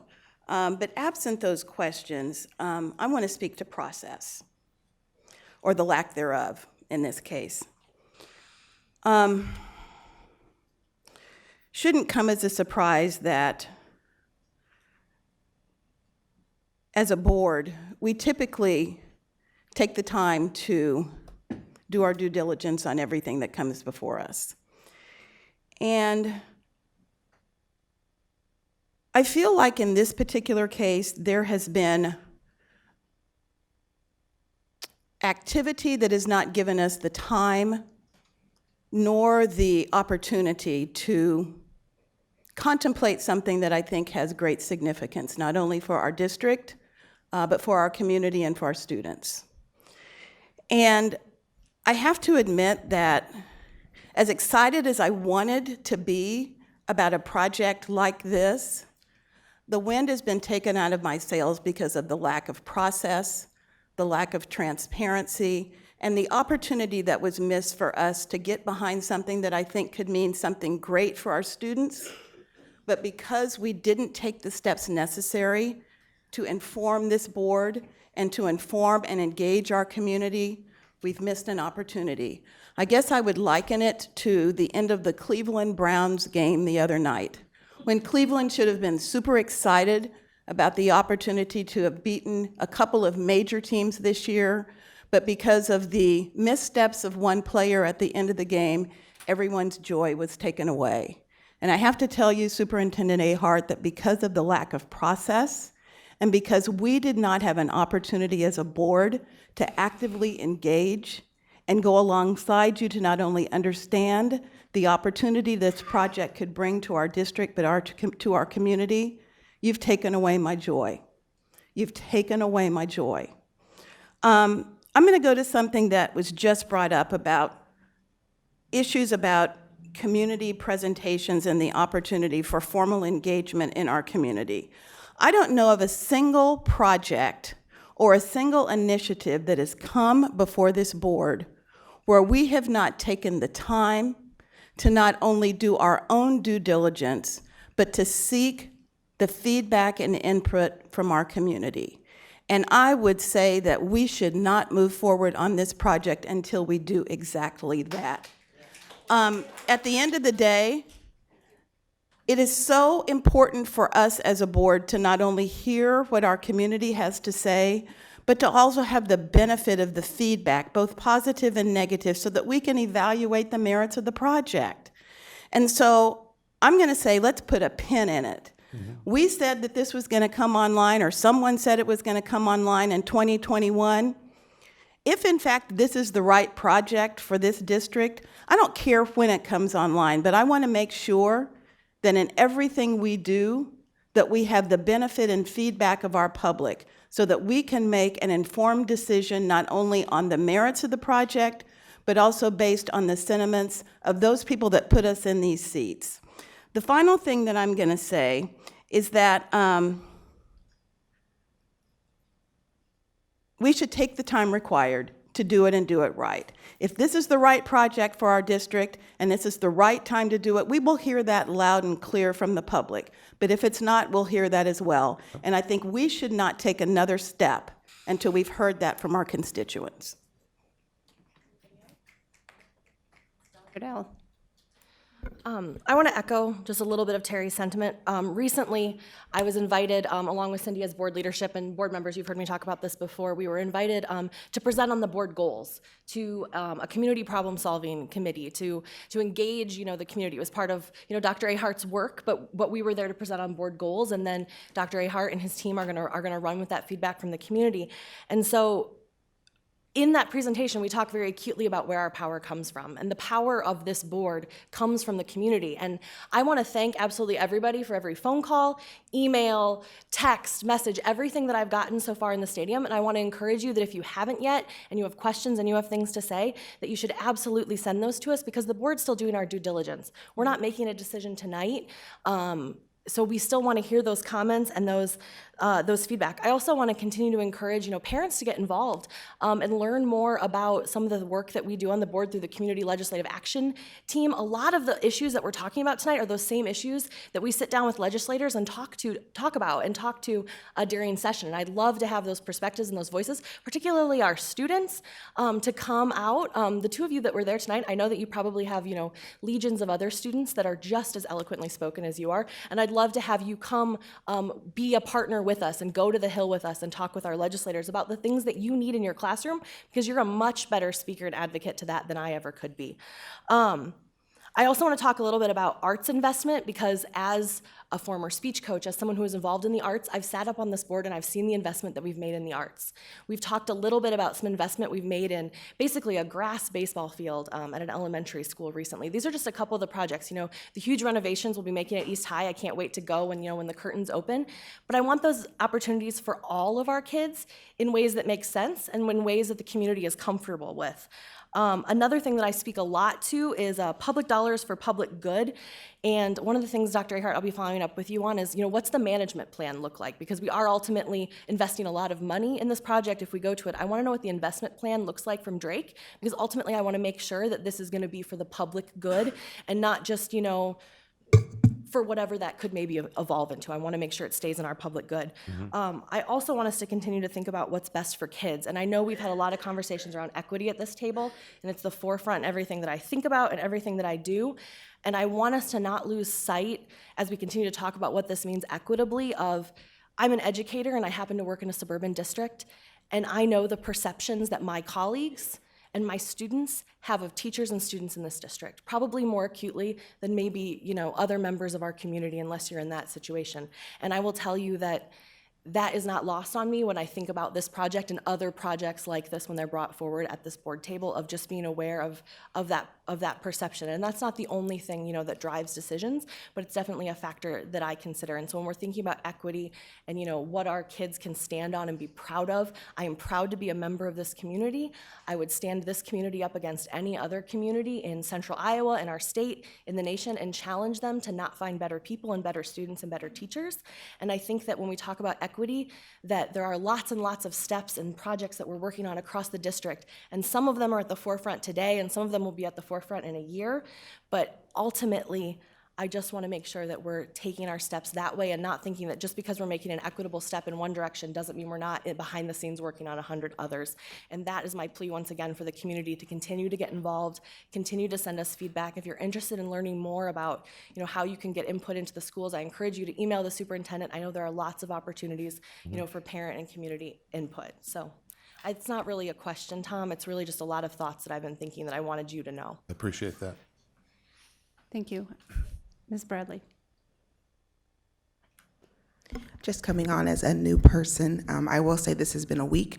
I'll speak personally. I don't want to say for the board, but it has been a week for me. I've been disappointed in the way in which this process has gone through as well. It has left me very unprepared on how to respond to other people. Getting several emails and having to tell people while I'm still trying to take this information in as well. I'll keep this very brief to say that I hope through all of this there have been some lessons learned, that we don't repeat this. I value the comments of our community members and the things that they have to say, and I hope that we consider all of the things that they have to say going forward before we really delve into this. I'm now torn between trying to take my personal feelings and put them to the side, but also making a decision that is best for this district. And now I have to figure that out for myself on how to be able to do that. But I hope this is something that we don't repeat, and this is something that we've learned, and this is something that we won't do again going forward. Thank you. Ms. Langford. Thank you, Madam Chair. Just one more thought. I know that open forum is not a discussion between the public and the board, but I did want to highlight the very last speaker had several questions about where to just find basic information and stated that she hadn't been responded and followed up to. So I know that she gave her card to one board member, but I'm wondering if it's appropriate to connect with the staff, just like we would do our open enrollment Yeah, I have that questions. We have her I have that information. note. Yep. Perfect. Thank you. Thank you. Any other discussion? Any other questions? Ms. Caldwell-Johnson. I don't know how the rest of my board colleagues feel, and I know that a couple of you will be transitioning here shortly. But that notwithstanding, I would like for us to ask the superintendent to provide to us a plan of action that would allow us to establish a much more robust community engagement strategy around the project, so that we know that there will definitely be something put in place, and that the community will understand and be communicated with about ways that they can not only engage electronically, which I believe is available right now, but have a much more active presence in the community around the project. Is there consensus from the board around that idea? Then I will ask Aaron to record that for the record, and for our upcoming board officers, who we will find out who they are soon, to take up a conversation with Dr. Ahart on that. May I make one more comment? Yes, please. Yes, I would just like to share with the community and the board that I put the board in a compromised position, and I completely own that. We've been, Bill and I have been working for a number of years trying to solve some protracted challenges in the district, one of those being how do we make the best strategic investment to solve some of in this case, to solve some challenges with our athletic facilities. I absolutely think it's the right thing to do. That does not mean that I put the board in a position to, as Terry, I thought, eloquently put it, to get behind it and walk alongside it. And that falls squarely on my shoulders. And and Ms. Bradley, you said, hope a lesson's learned. Absolutely, a lesson is learned. So if I had a way to go back in time and do things a bit differently, I would have. Certainly would have. That certainly doesn't change my opinion that this is absolutely the right thing to do for our students and for our district and for our city. And I will do my level best to make that case. Conversely, I in no way want to imply that I want to get something done that the community doesn't support. If this isn't something that our community can get behind and feels like is the right thing, is the right opportunity and the right investment, I absolutely have no qualms with that. If I can't make that case, then I haven't made that case, and it's not something we should move forward with. So I appreciate all the energy and the speakers that were here tonight and the interest. We will continue to educate our community, and you will have a plan forthcoming that lays all of that out. Thank you. And I do encourage the community, as was mentioned here, to stay involved, to be paying attention to the website, and to watch for further communication on how the plan that's been mentioned will be rolled out, and also for the board to be effective and efficient in the process, so that the valuable conversations that need to be had with the community as well as among yourselves can be had. So thank you all for the discussion. Thank you. Thanks, Bill. Here we are. We're now going to move into the organizational meeting.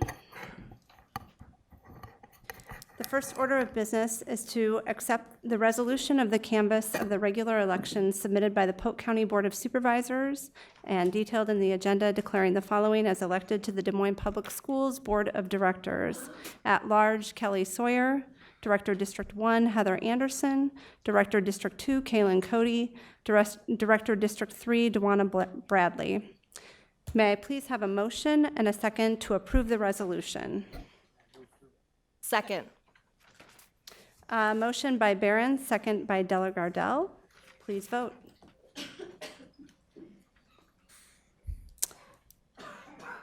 The vote is approved 7-0. I declare the adoption of this resolution and give congratulations to our new members.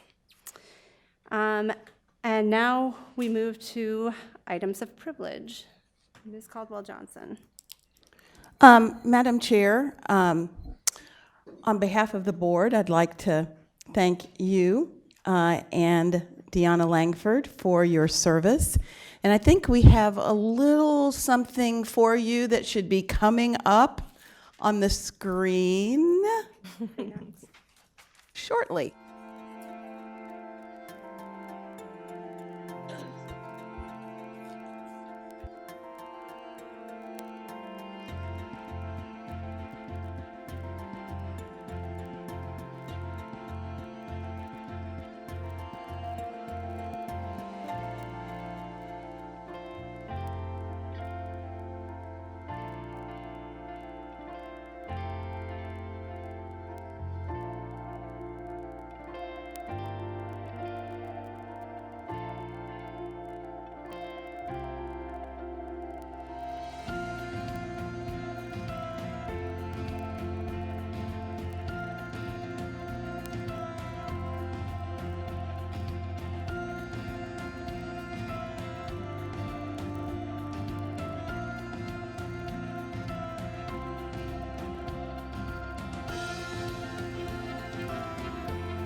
Thank you. That was lovely and unexpected. Ms. Langford, I'm going to give you the first opportunity to speak. Of course you would. Before I start, because I didn't get the opportunity to do that, so thank you. Oh, that was very sweet. I just really want to thank you too, Madam Chair. I think the work that you have put in just the 4 years that I've known you on this board has been tireless. You have been a fierce advocate for our kids, and you have dedicated countless hours to this job, things that people will never see or know. And so I just personally, as a colleague, you have really set the bar really high for leadership for people coming behind you. And I'm just thankful to have served with you and to know you. You are a wonderful human being and a true advocate and tireless worker for our kids. So thankful to have served with you. To start, I just want to say thank you. Thank you to the families of District 2 who voted for me, who believed in me enough to vote for me 4 years ago. I think what this race did was really important for the city. It changed the face of who could run and who could win in a lot of ways, I think. And I don't take that lightly. So thank you for your belief in me in that capacity.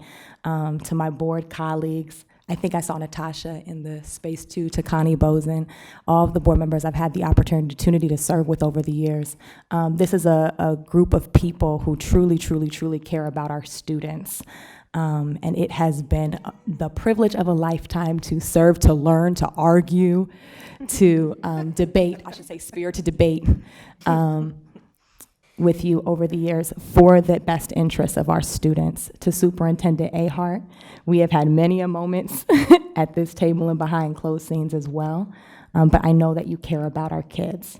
And I thank you for your leadership in that regard over the last 4 years. That's never been a question for me personally. So thank you for your leadership. One of my colleagues said you get to think about what you want to say. And the theme actually resounds along what we talked about today. I am a proud graduate of this school district, and I think we have so many things to be proud of. You're sitting in a space that is one of the highlights of our district. We have world-class staff at all levels, teachers, bus drivers, transportation, service workers, literally every level of the district. Our staff is amazing, and our students, you all have inspired and uplifted me over the last several years. I mean, so proud of this district. I do think that we also have very significant challenges. And my one parting thought would be for the board going forward, for the school district administration, and for our community, is you can't put lipstick on a pig. We can't address our challenges if we're not honest about them.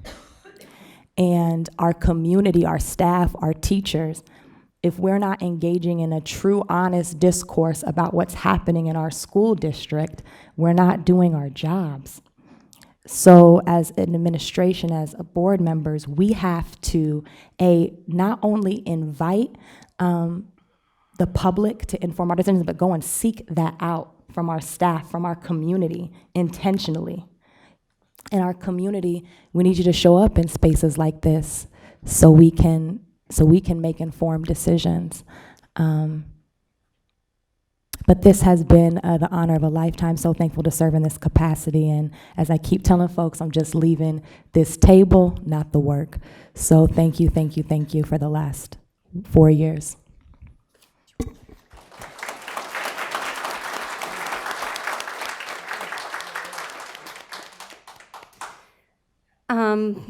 So it's my turn, and I don't speak as well off the cuff as my dear colleague Deanna does, and I'm grateful for you as well, and thank you for your kind words.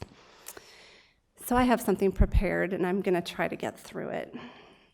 First, it's been an honor representing you for 8 years on the Des Moines Public Schools Board of Directors, and I'm so grateful for the opportunity to have served our students, our staff, and our community. I've been reflecting a lot these last several weeks, wondering what I wanted to say in my closing remarks tonight. what I could say to sum up the last 8 years and tie it up with a nice little bow. Coincidentally, the 7 habits of highly effective people pop-up that came up on my phone this morning said, proactive people make love a verb. Love is something you do, the sacrifices you make, the giving of self. Of course, that made me cry. 8 years ago, my oldest son, Sam, was starting his freshman year at Roosevelt High School. My youngest son, Lars, his 6th grade year at Merrill Middle School. I served on the board through Sam's entire high school and college career, and Lars's middle and high school career. My husband, Ryan, is here tonight. In January, we'll celebrate 25 years of marriage, and I've served on the board for nearly a third of that time. They have been unequivocally supportive through all of the ups and downs and challenges and triumphs of this role. I know that it hasn't been easy. I haven't always been present, and I haven't always been pleasant. And I thank them for their love, their sacrifices, and their support. Since being elected in 2011, I have sat at this table with 2 superintendents and 13 different board members through a multitude of circumstances and situations, times of trouble and frustration, times of celebration, and times of grief. And we kept moving, maybe not always eloquently or elegantly, but we did, because that's the thing. This work is so valuable, it's so important, and it can be so rewarding, but it can be messy and trying. It can feel intense and personal. Leadership isn't easy, nor is it black and white, but that's love. I'm proud of my service on the Des Moines School Board.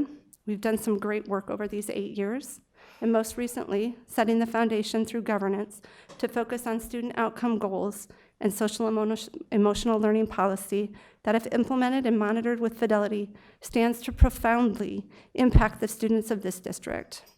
I trust that the board that proceeds will continue this work, grounding it in principles that endure beyond any one of us sitting at this table in order to make continuous improvement. I'm confident that they know that there is too much at stake not to, and I thank them all for that. Which brings me back to reflecting on 8 years on the DMPS Board of Directors. It's overwhelming, and I know there are a million things that I could probably be saying. And really, there's no tying it all up in a neat little bow, and I'm certain that I'll be unpacking the experience and my thoughts and feelings about it and about its conclusions for days, weeks, and months to come, with many of you still around this table, and with a lot of my friends out there. What I do know is that things will keep moving. The beat goes on, and it should. What I hope is that I've proven my love for DMPS and that I wasn't just passing through. Thank you again, and it's been a privilege and an honor working with all of you.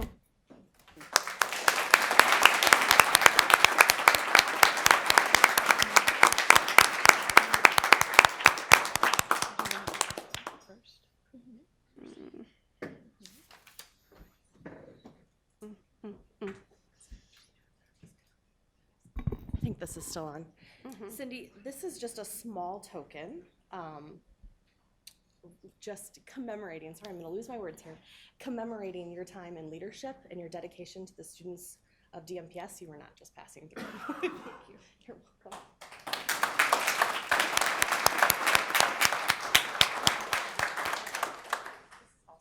Yes.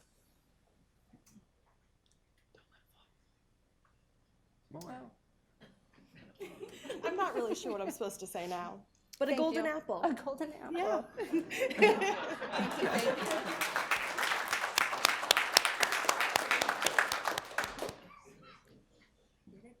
You get a golden apple too. Just don't let it fall.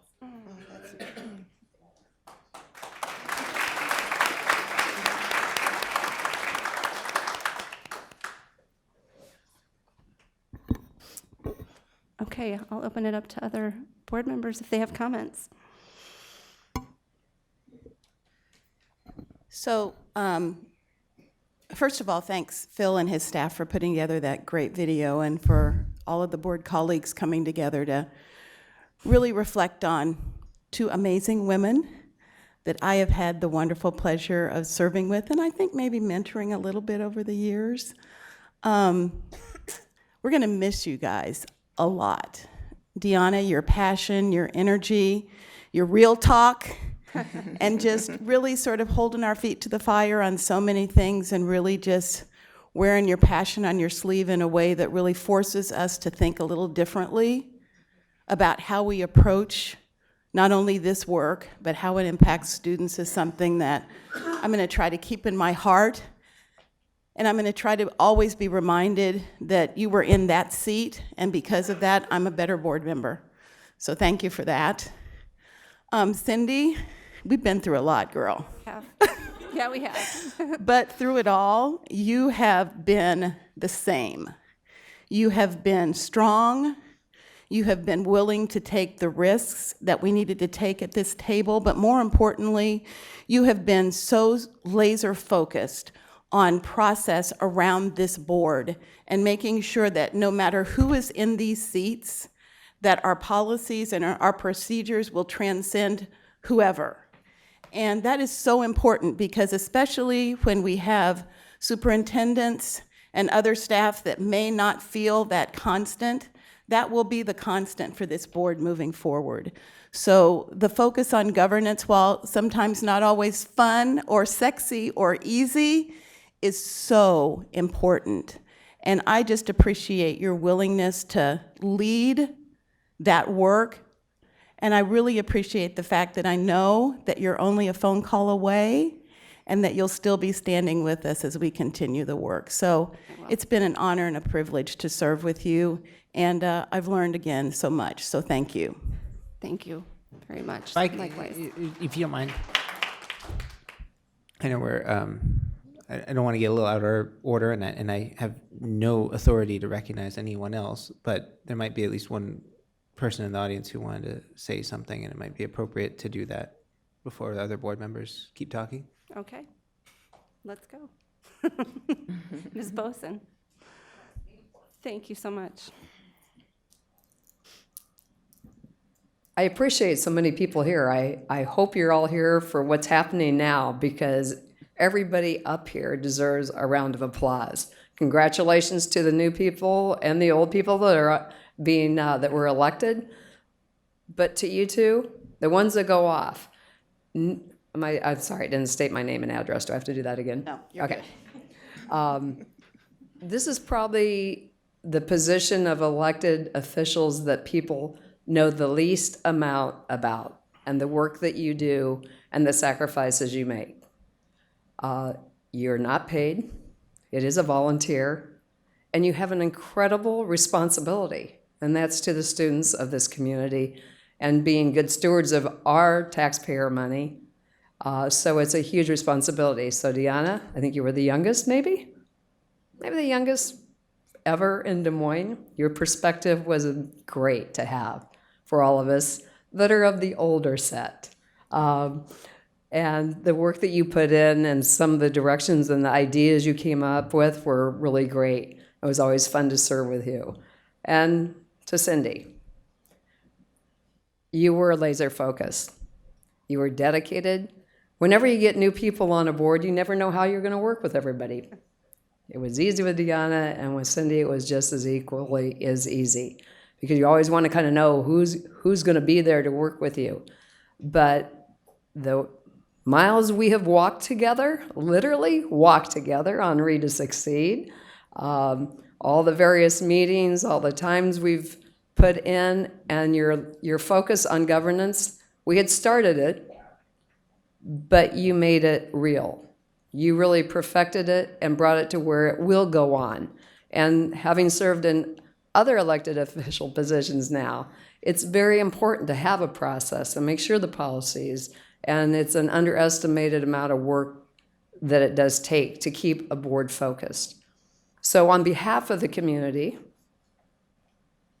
I just want to thank you that you took the time and energy, and you get to take the good and the bad and showed real leadership. And I applaud you for that.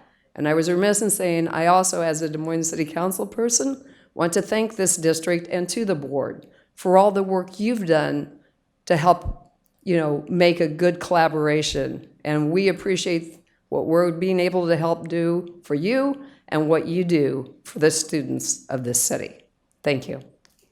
Thank you, Connie.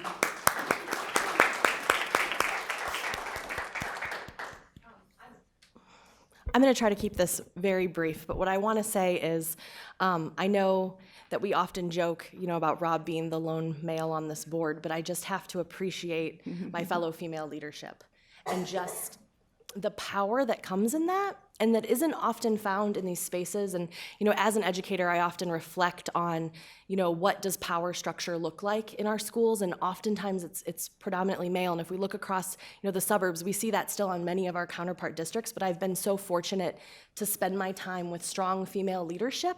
And I think that that's really important for the students in our district to see that, this is a level playing field and that, there are females that go on to hold leadership positions and that, our female students can see that, our male students can see that everyone, all of our students see that. And I've just appreciated the time and the perspective that you both offer. And I look forward, to calling upon you occasionally when I might need a little bit of recalibrating or some advice. So thank you so much for leading in this space with me. Thank you. It's been a pleasure. Cindy, I just want to thank you. I can say I'm the newcomer for just a little bit longer now, so I just want to say thank you for just being there. I know I've talked to you privately about what you've meant to me and me being on this board, but you just know it, and it was so great to have someone that I could just call and say, hey, what about this? How do I say this? How do I do that? And so I just appreciated you taking the time out to meet with me and really go through the process with me and be there with me. So I wish you well. I just really am thankful for the friendship and for the advice and for all that you've done and for the leadership that you've taken on. It really will be big shoes to fill. You've done something that I don't know if you know that you've done, but in the short time that I have known you, you have. And to you, Deanna, I'm going to try not to look at you and cry. Deanna and I have had some private moments together that I won't make public, but we know. And I appreciate the way that you speak up for our Black and brown babies. And I can promise you that that is something that I will continue to do. And you have a friend in me, you have a prayer partner in me, and I thank God for the relationship and the friendship that we have had together in our time in serving on the board. And I will greatly miss looking over and not seeing you in that spot. But I know you're going to do great and amazing things. So I'm just grateful for your service.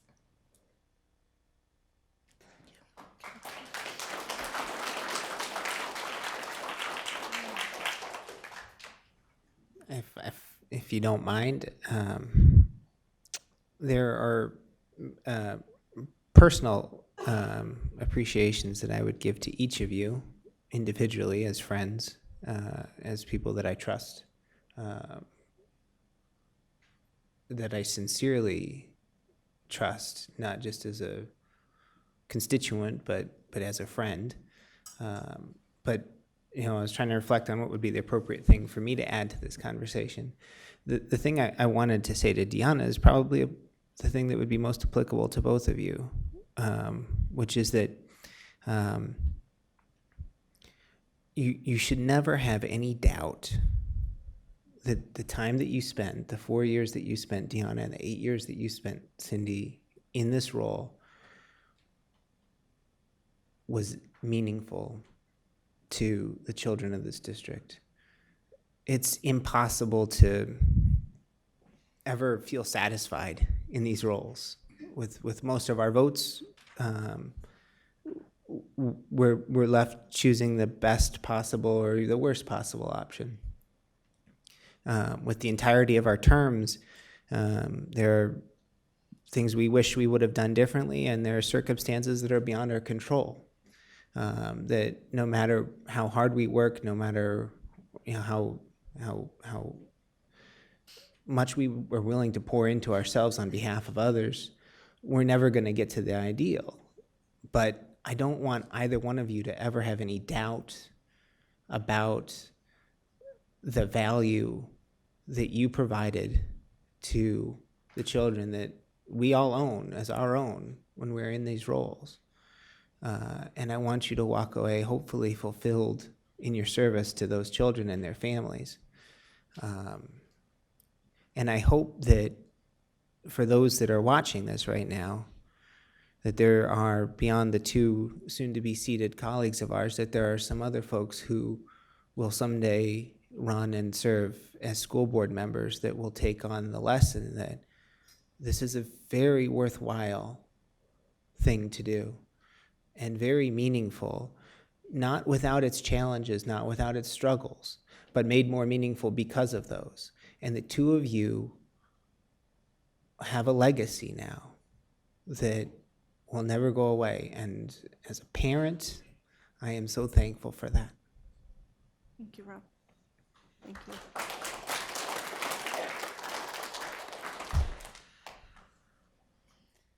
Okay. I think we're ready. It's now time to adjourn, sign a die. I will take a motion in a second to do so. So move. Please take the roll. Ms. Anderson? Mr. Barron? Yes. Oh, of the new one. Just a second, sorry. Wait. New board. We're adjourning, sign a die, and we need to take a roll call vote. No problem. Ms. Bradley? Here. Ms. Caldwell Johnson? Yes. Ms. Delagardelle? Yes. Ms. Ellsburn? Yes. Ms. Langford? Yes. This meeting is now adjourned, sign a die. There will be a short recess, and the board will reconvene. Very short recess.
Ladies and gentlemen, we do have a swearing in of our new board members that we'd like to proceed with.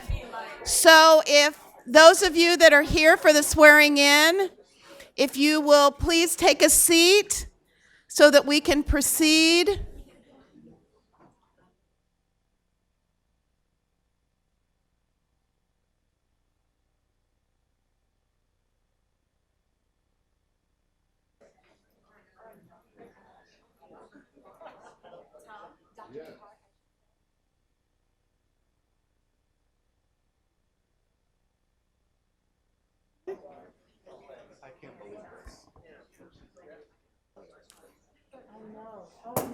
Whoops. No, it was attached. It's not attached. They have to get her another one. I think it's okay. Wow. Wow, that's I'll call him up. Give me a second.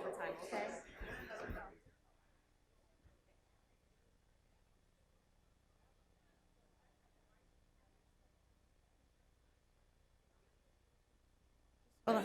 Yeah, I got it.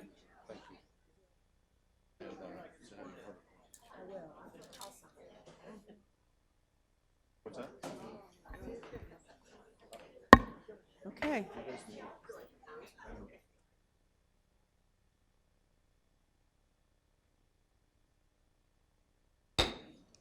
I would like to call the meeting of the Des Moines Public School Board of Directors to order. And our first order of business is our oath of office, and I would like to invite Kelly Sawyer, Heather Anderson, Kaylin Cody, and Dewana Bradley to come forward to take the oath of office. If you could please just join me here.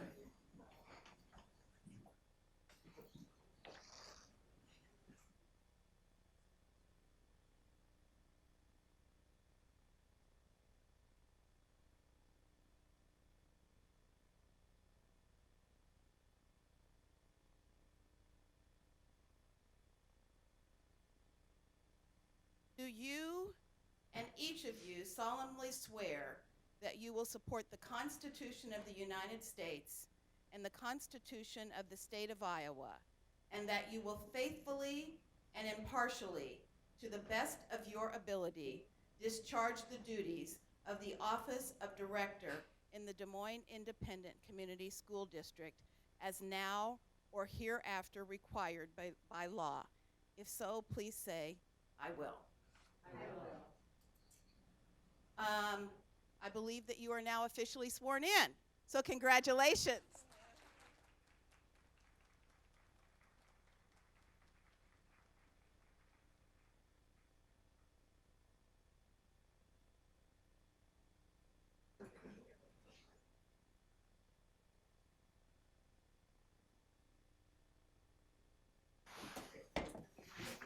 Kirsten, in the box underneath are name tags.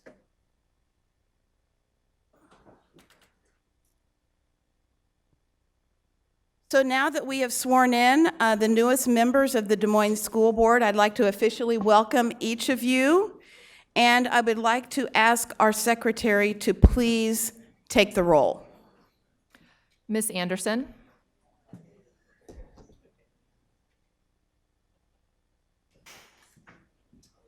We're taking the roll. Mr. Barron? Here. Ms. Bradley? Here. Ms. Caldwell-Johnson? Here. Mr. Cody? Ms. Delagardelle? Present. Ms. Sawyer? Present.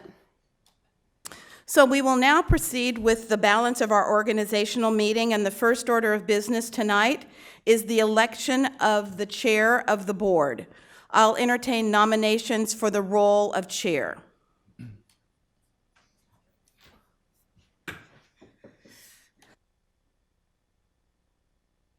It's my honor to nominate Kirsten Delagardelle as chair. Are there other nominations for the position of board chair? Hearing none, I would entertain a motion to close nominations. Is there a motion? Make a motion. We have a motion. Is there a second? Second. We have a motion and a second to close the nominations. All in favor signify by saying aye. Aye. Oppose? All right, we have one nomination, so I will close the nominations, and I believe we all have a ballot in front of us. If you could please cast your vote for the individual that has been nominated, Kirsten Delagardelle, and sign and pass forward. We will tabulate the ballots.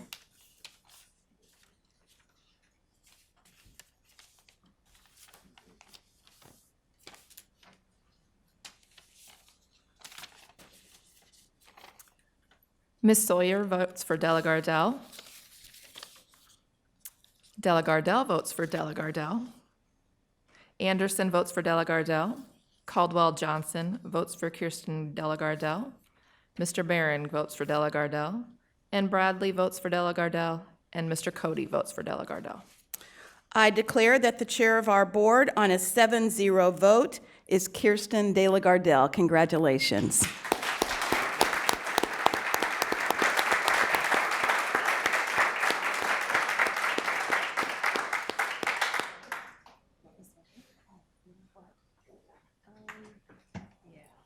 I think actually, yes, let's go down there.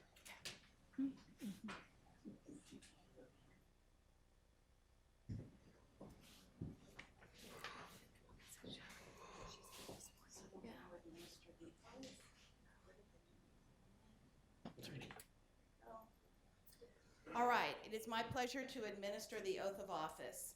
Do you solemnly swear that you will support the Constitution of the United States and the Constitution of the State of Iowa, and that you will faithfully and impartially, to the best of your ability, discharge the duties of the office of Director and Board Chair in the Des Moines Independent Community School District as now or hereafter required by law?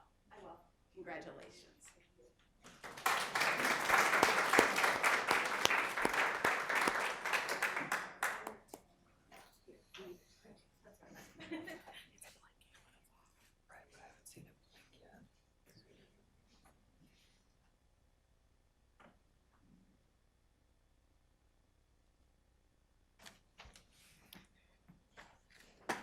There's a lot of blocking to this meeting. All right. Next is the election of vice chair. I'll entertain nominations for the role of vice chair.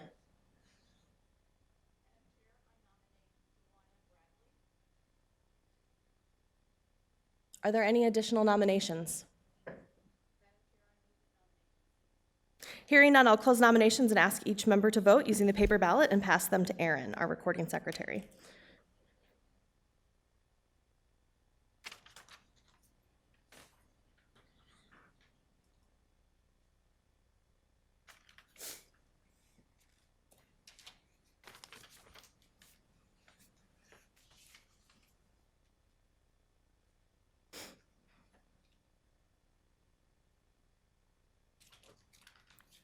Mr. Barron votes for Miss Bradley. Miss Anderson votes for Bradley. Miss Sawyer votes for Bradley. Caldwell Johnson votes for Bradley. Delagardelle votes for Bradley. Bradley votes for Bradley. And Mr. Cody votes for Bradley. I declare the vice chair to be Dwana Bradley by a vote of 7-0.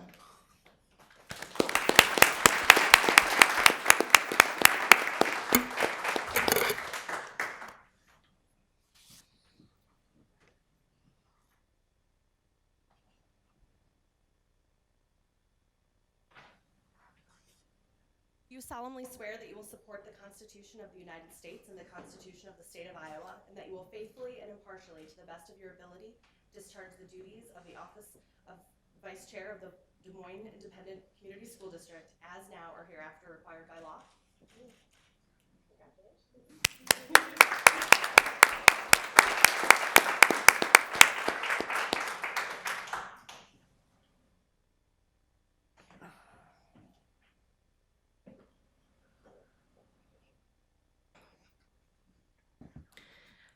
Next is the adoption of our policies, regulations, and rules of the new board. May I have a motion and a second to adopt the policies, regulations, and rules by the new board? Move approval. Second. We have a motion by Caldwell Johnson and a second by Barron. Please take the roll.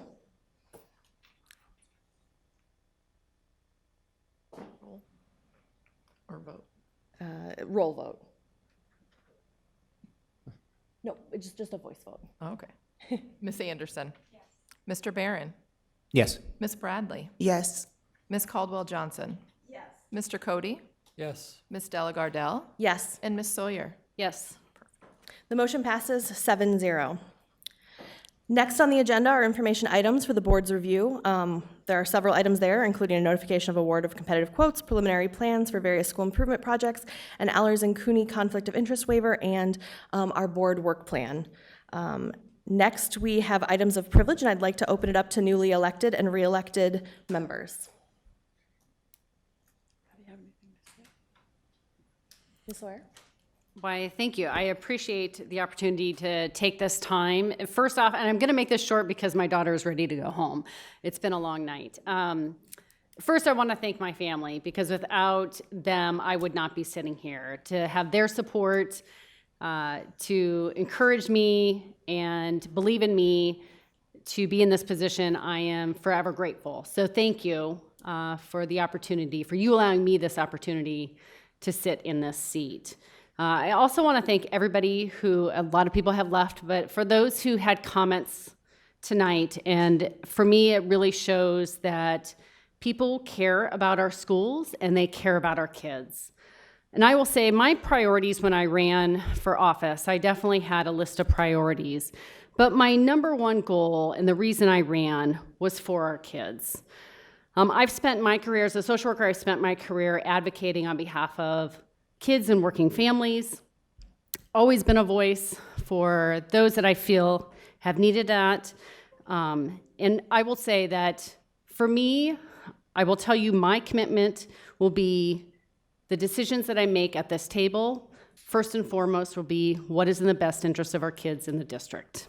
So I also want to thank Cindy and Deanna, which I'm not sure if she's still in the room, but I want to thank them for their time. Cindy, you said on Saturday when we had our CLAP meeting that it is a commitment for anybody who chooses to run and to sit in this seat.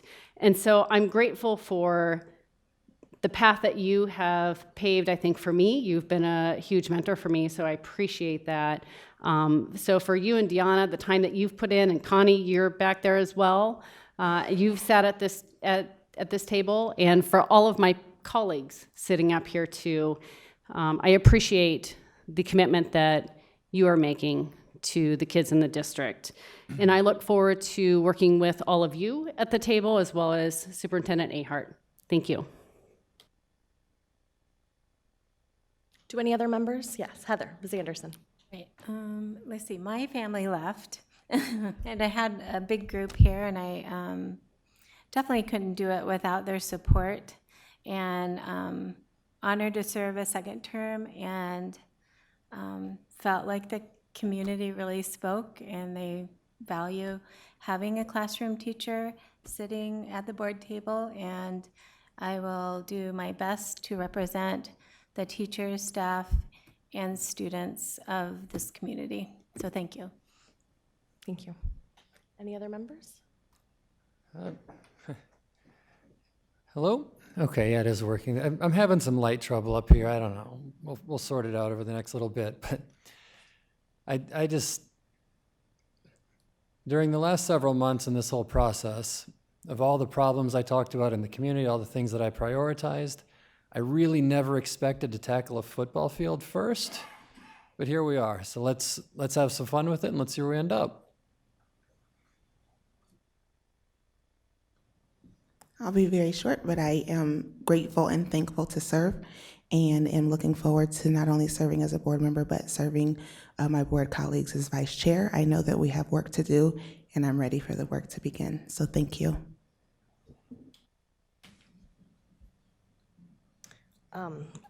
I'm not going to make really very many remarks tonight, other than to just, thank the community for continuing to engage with us, thanking my personal support network, for everything that I've had to lean on you for, and everything I will lean on you for in the next year. And to my board colleagues, I am looking forward to the work that we have. This is never easy, but as we've highlighted many times tonight, it's definitely worth it. And now I'll turn it over to Dr. Ahart for the superintendent's report. Yeah, I would just like to briefly welcome aboard Mr. Cody and Ms. Sawyer. Congratulations on your wins, and welcome back, Ms. Anderson and Ms. Bradley. I'm looking forward to getting settled in with our new board and the 15th and 16th board members that I've worked with as I've served in this role. It's important work. It's challenging work. But I really appreciate what Mr. Barron said earlier. There is no doubt that it's impactful, and it is worth the time and energy and commitment that you dedicate to it. And then I'll just briefly also express my gratitude to Ms. Langford, who I believe has departed the room. Don't blame her. and to Cindy Ellsburn for her outstanding leadership. That's all I got. Yeah, I'll take a motion in a second to adjourn our meeting. So move. Do we just, all in favor? You can say without objection. Yeah, the without meeting is objection, the adjourned. meeting is adjourned.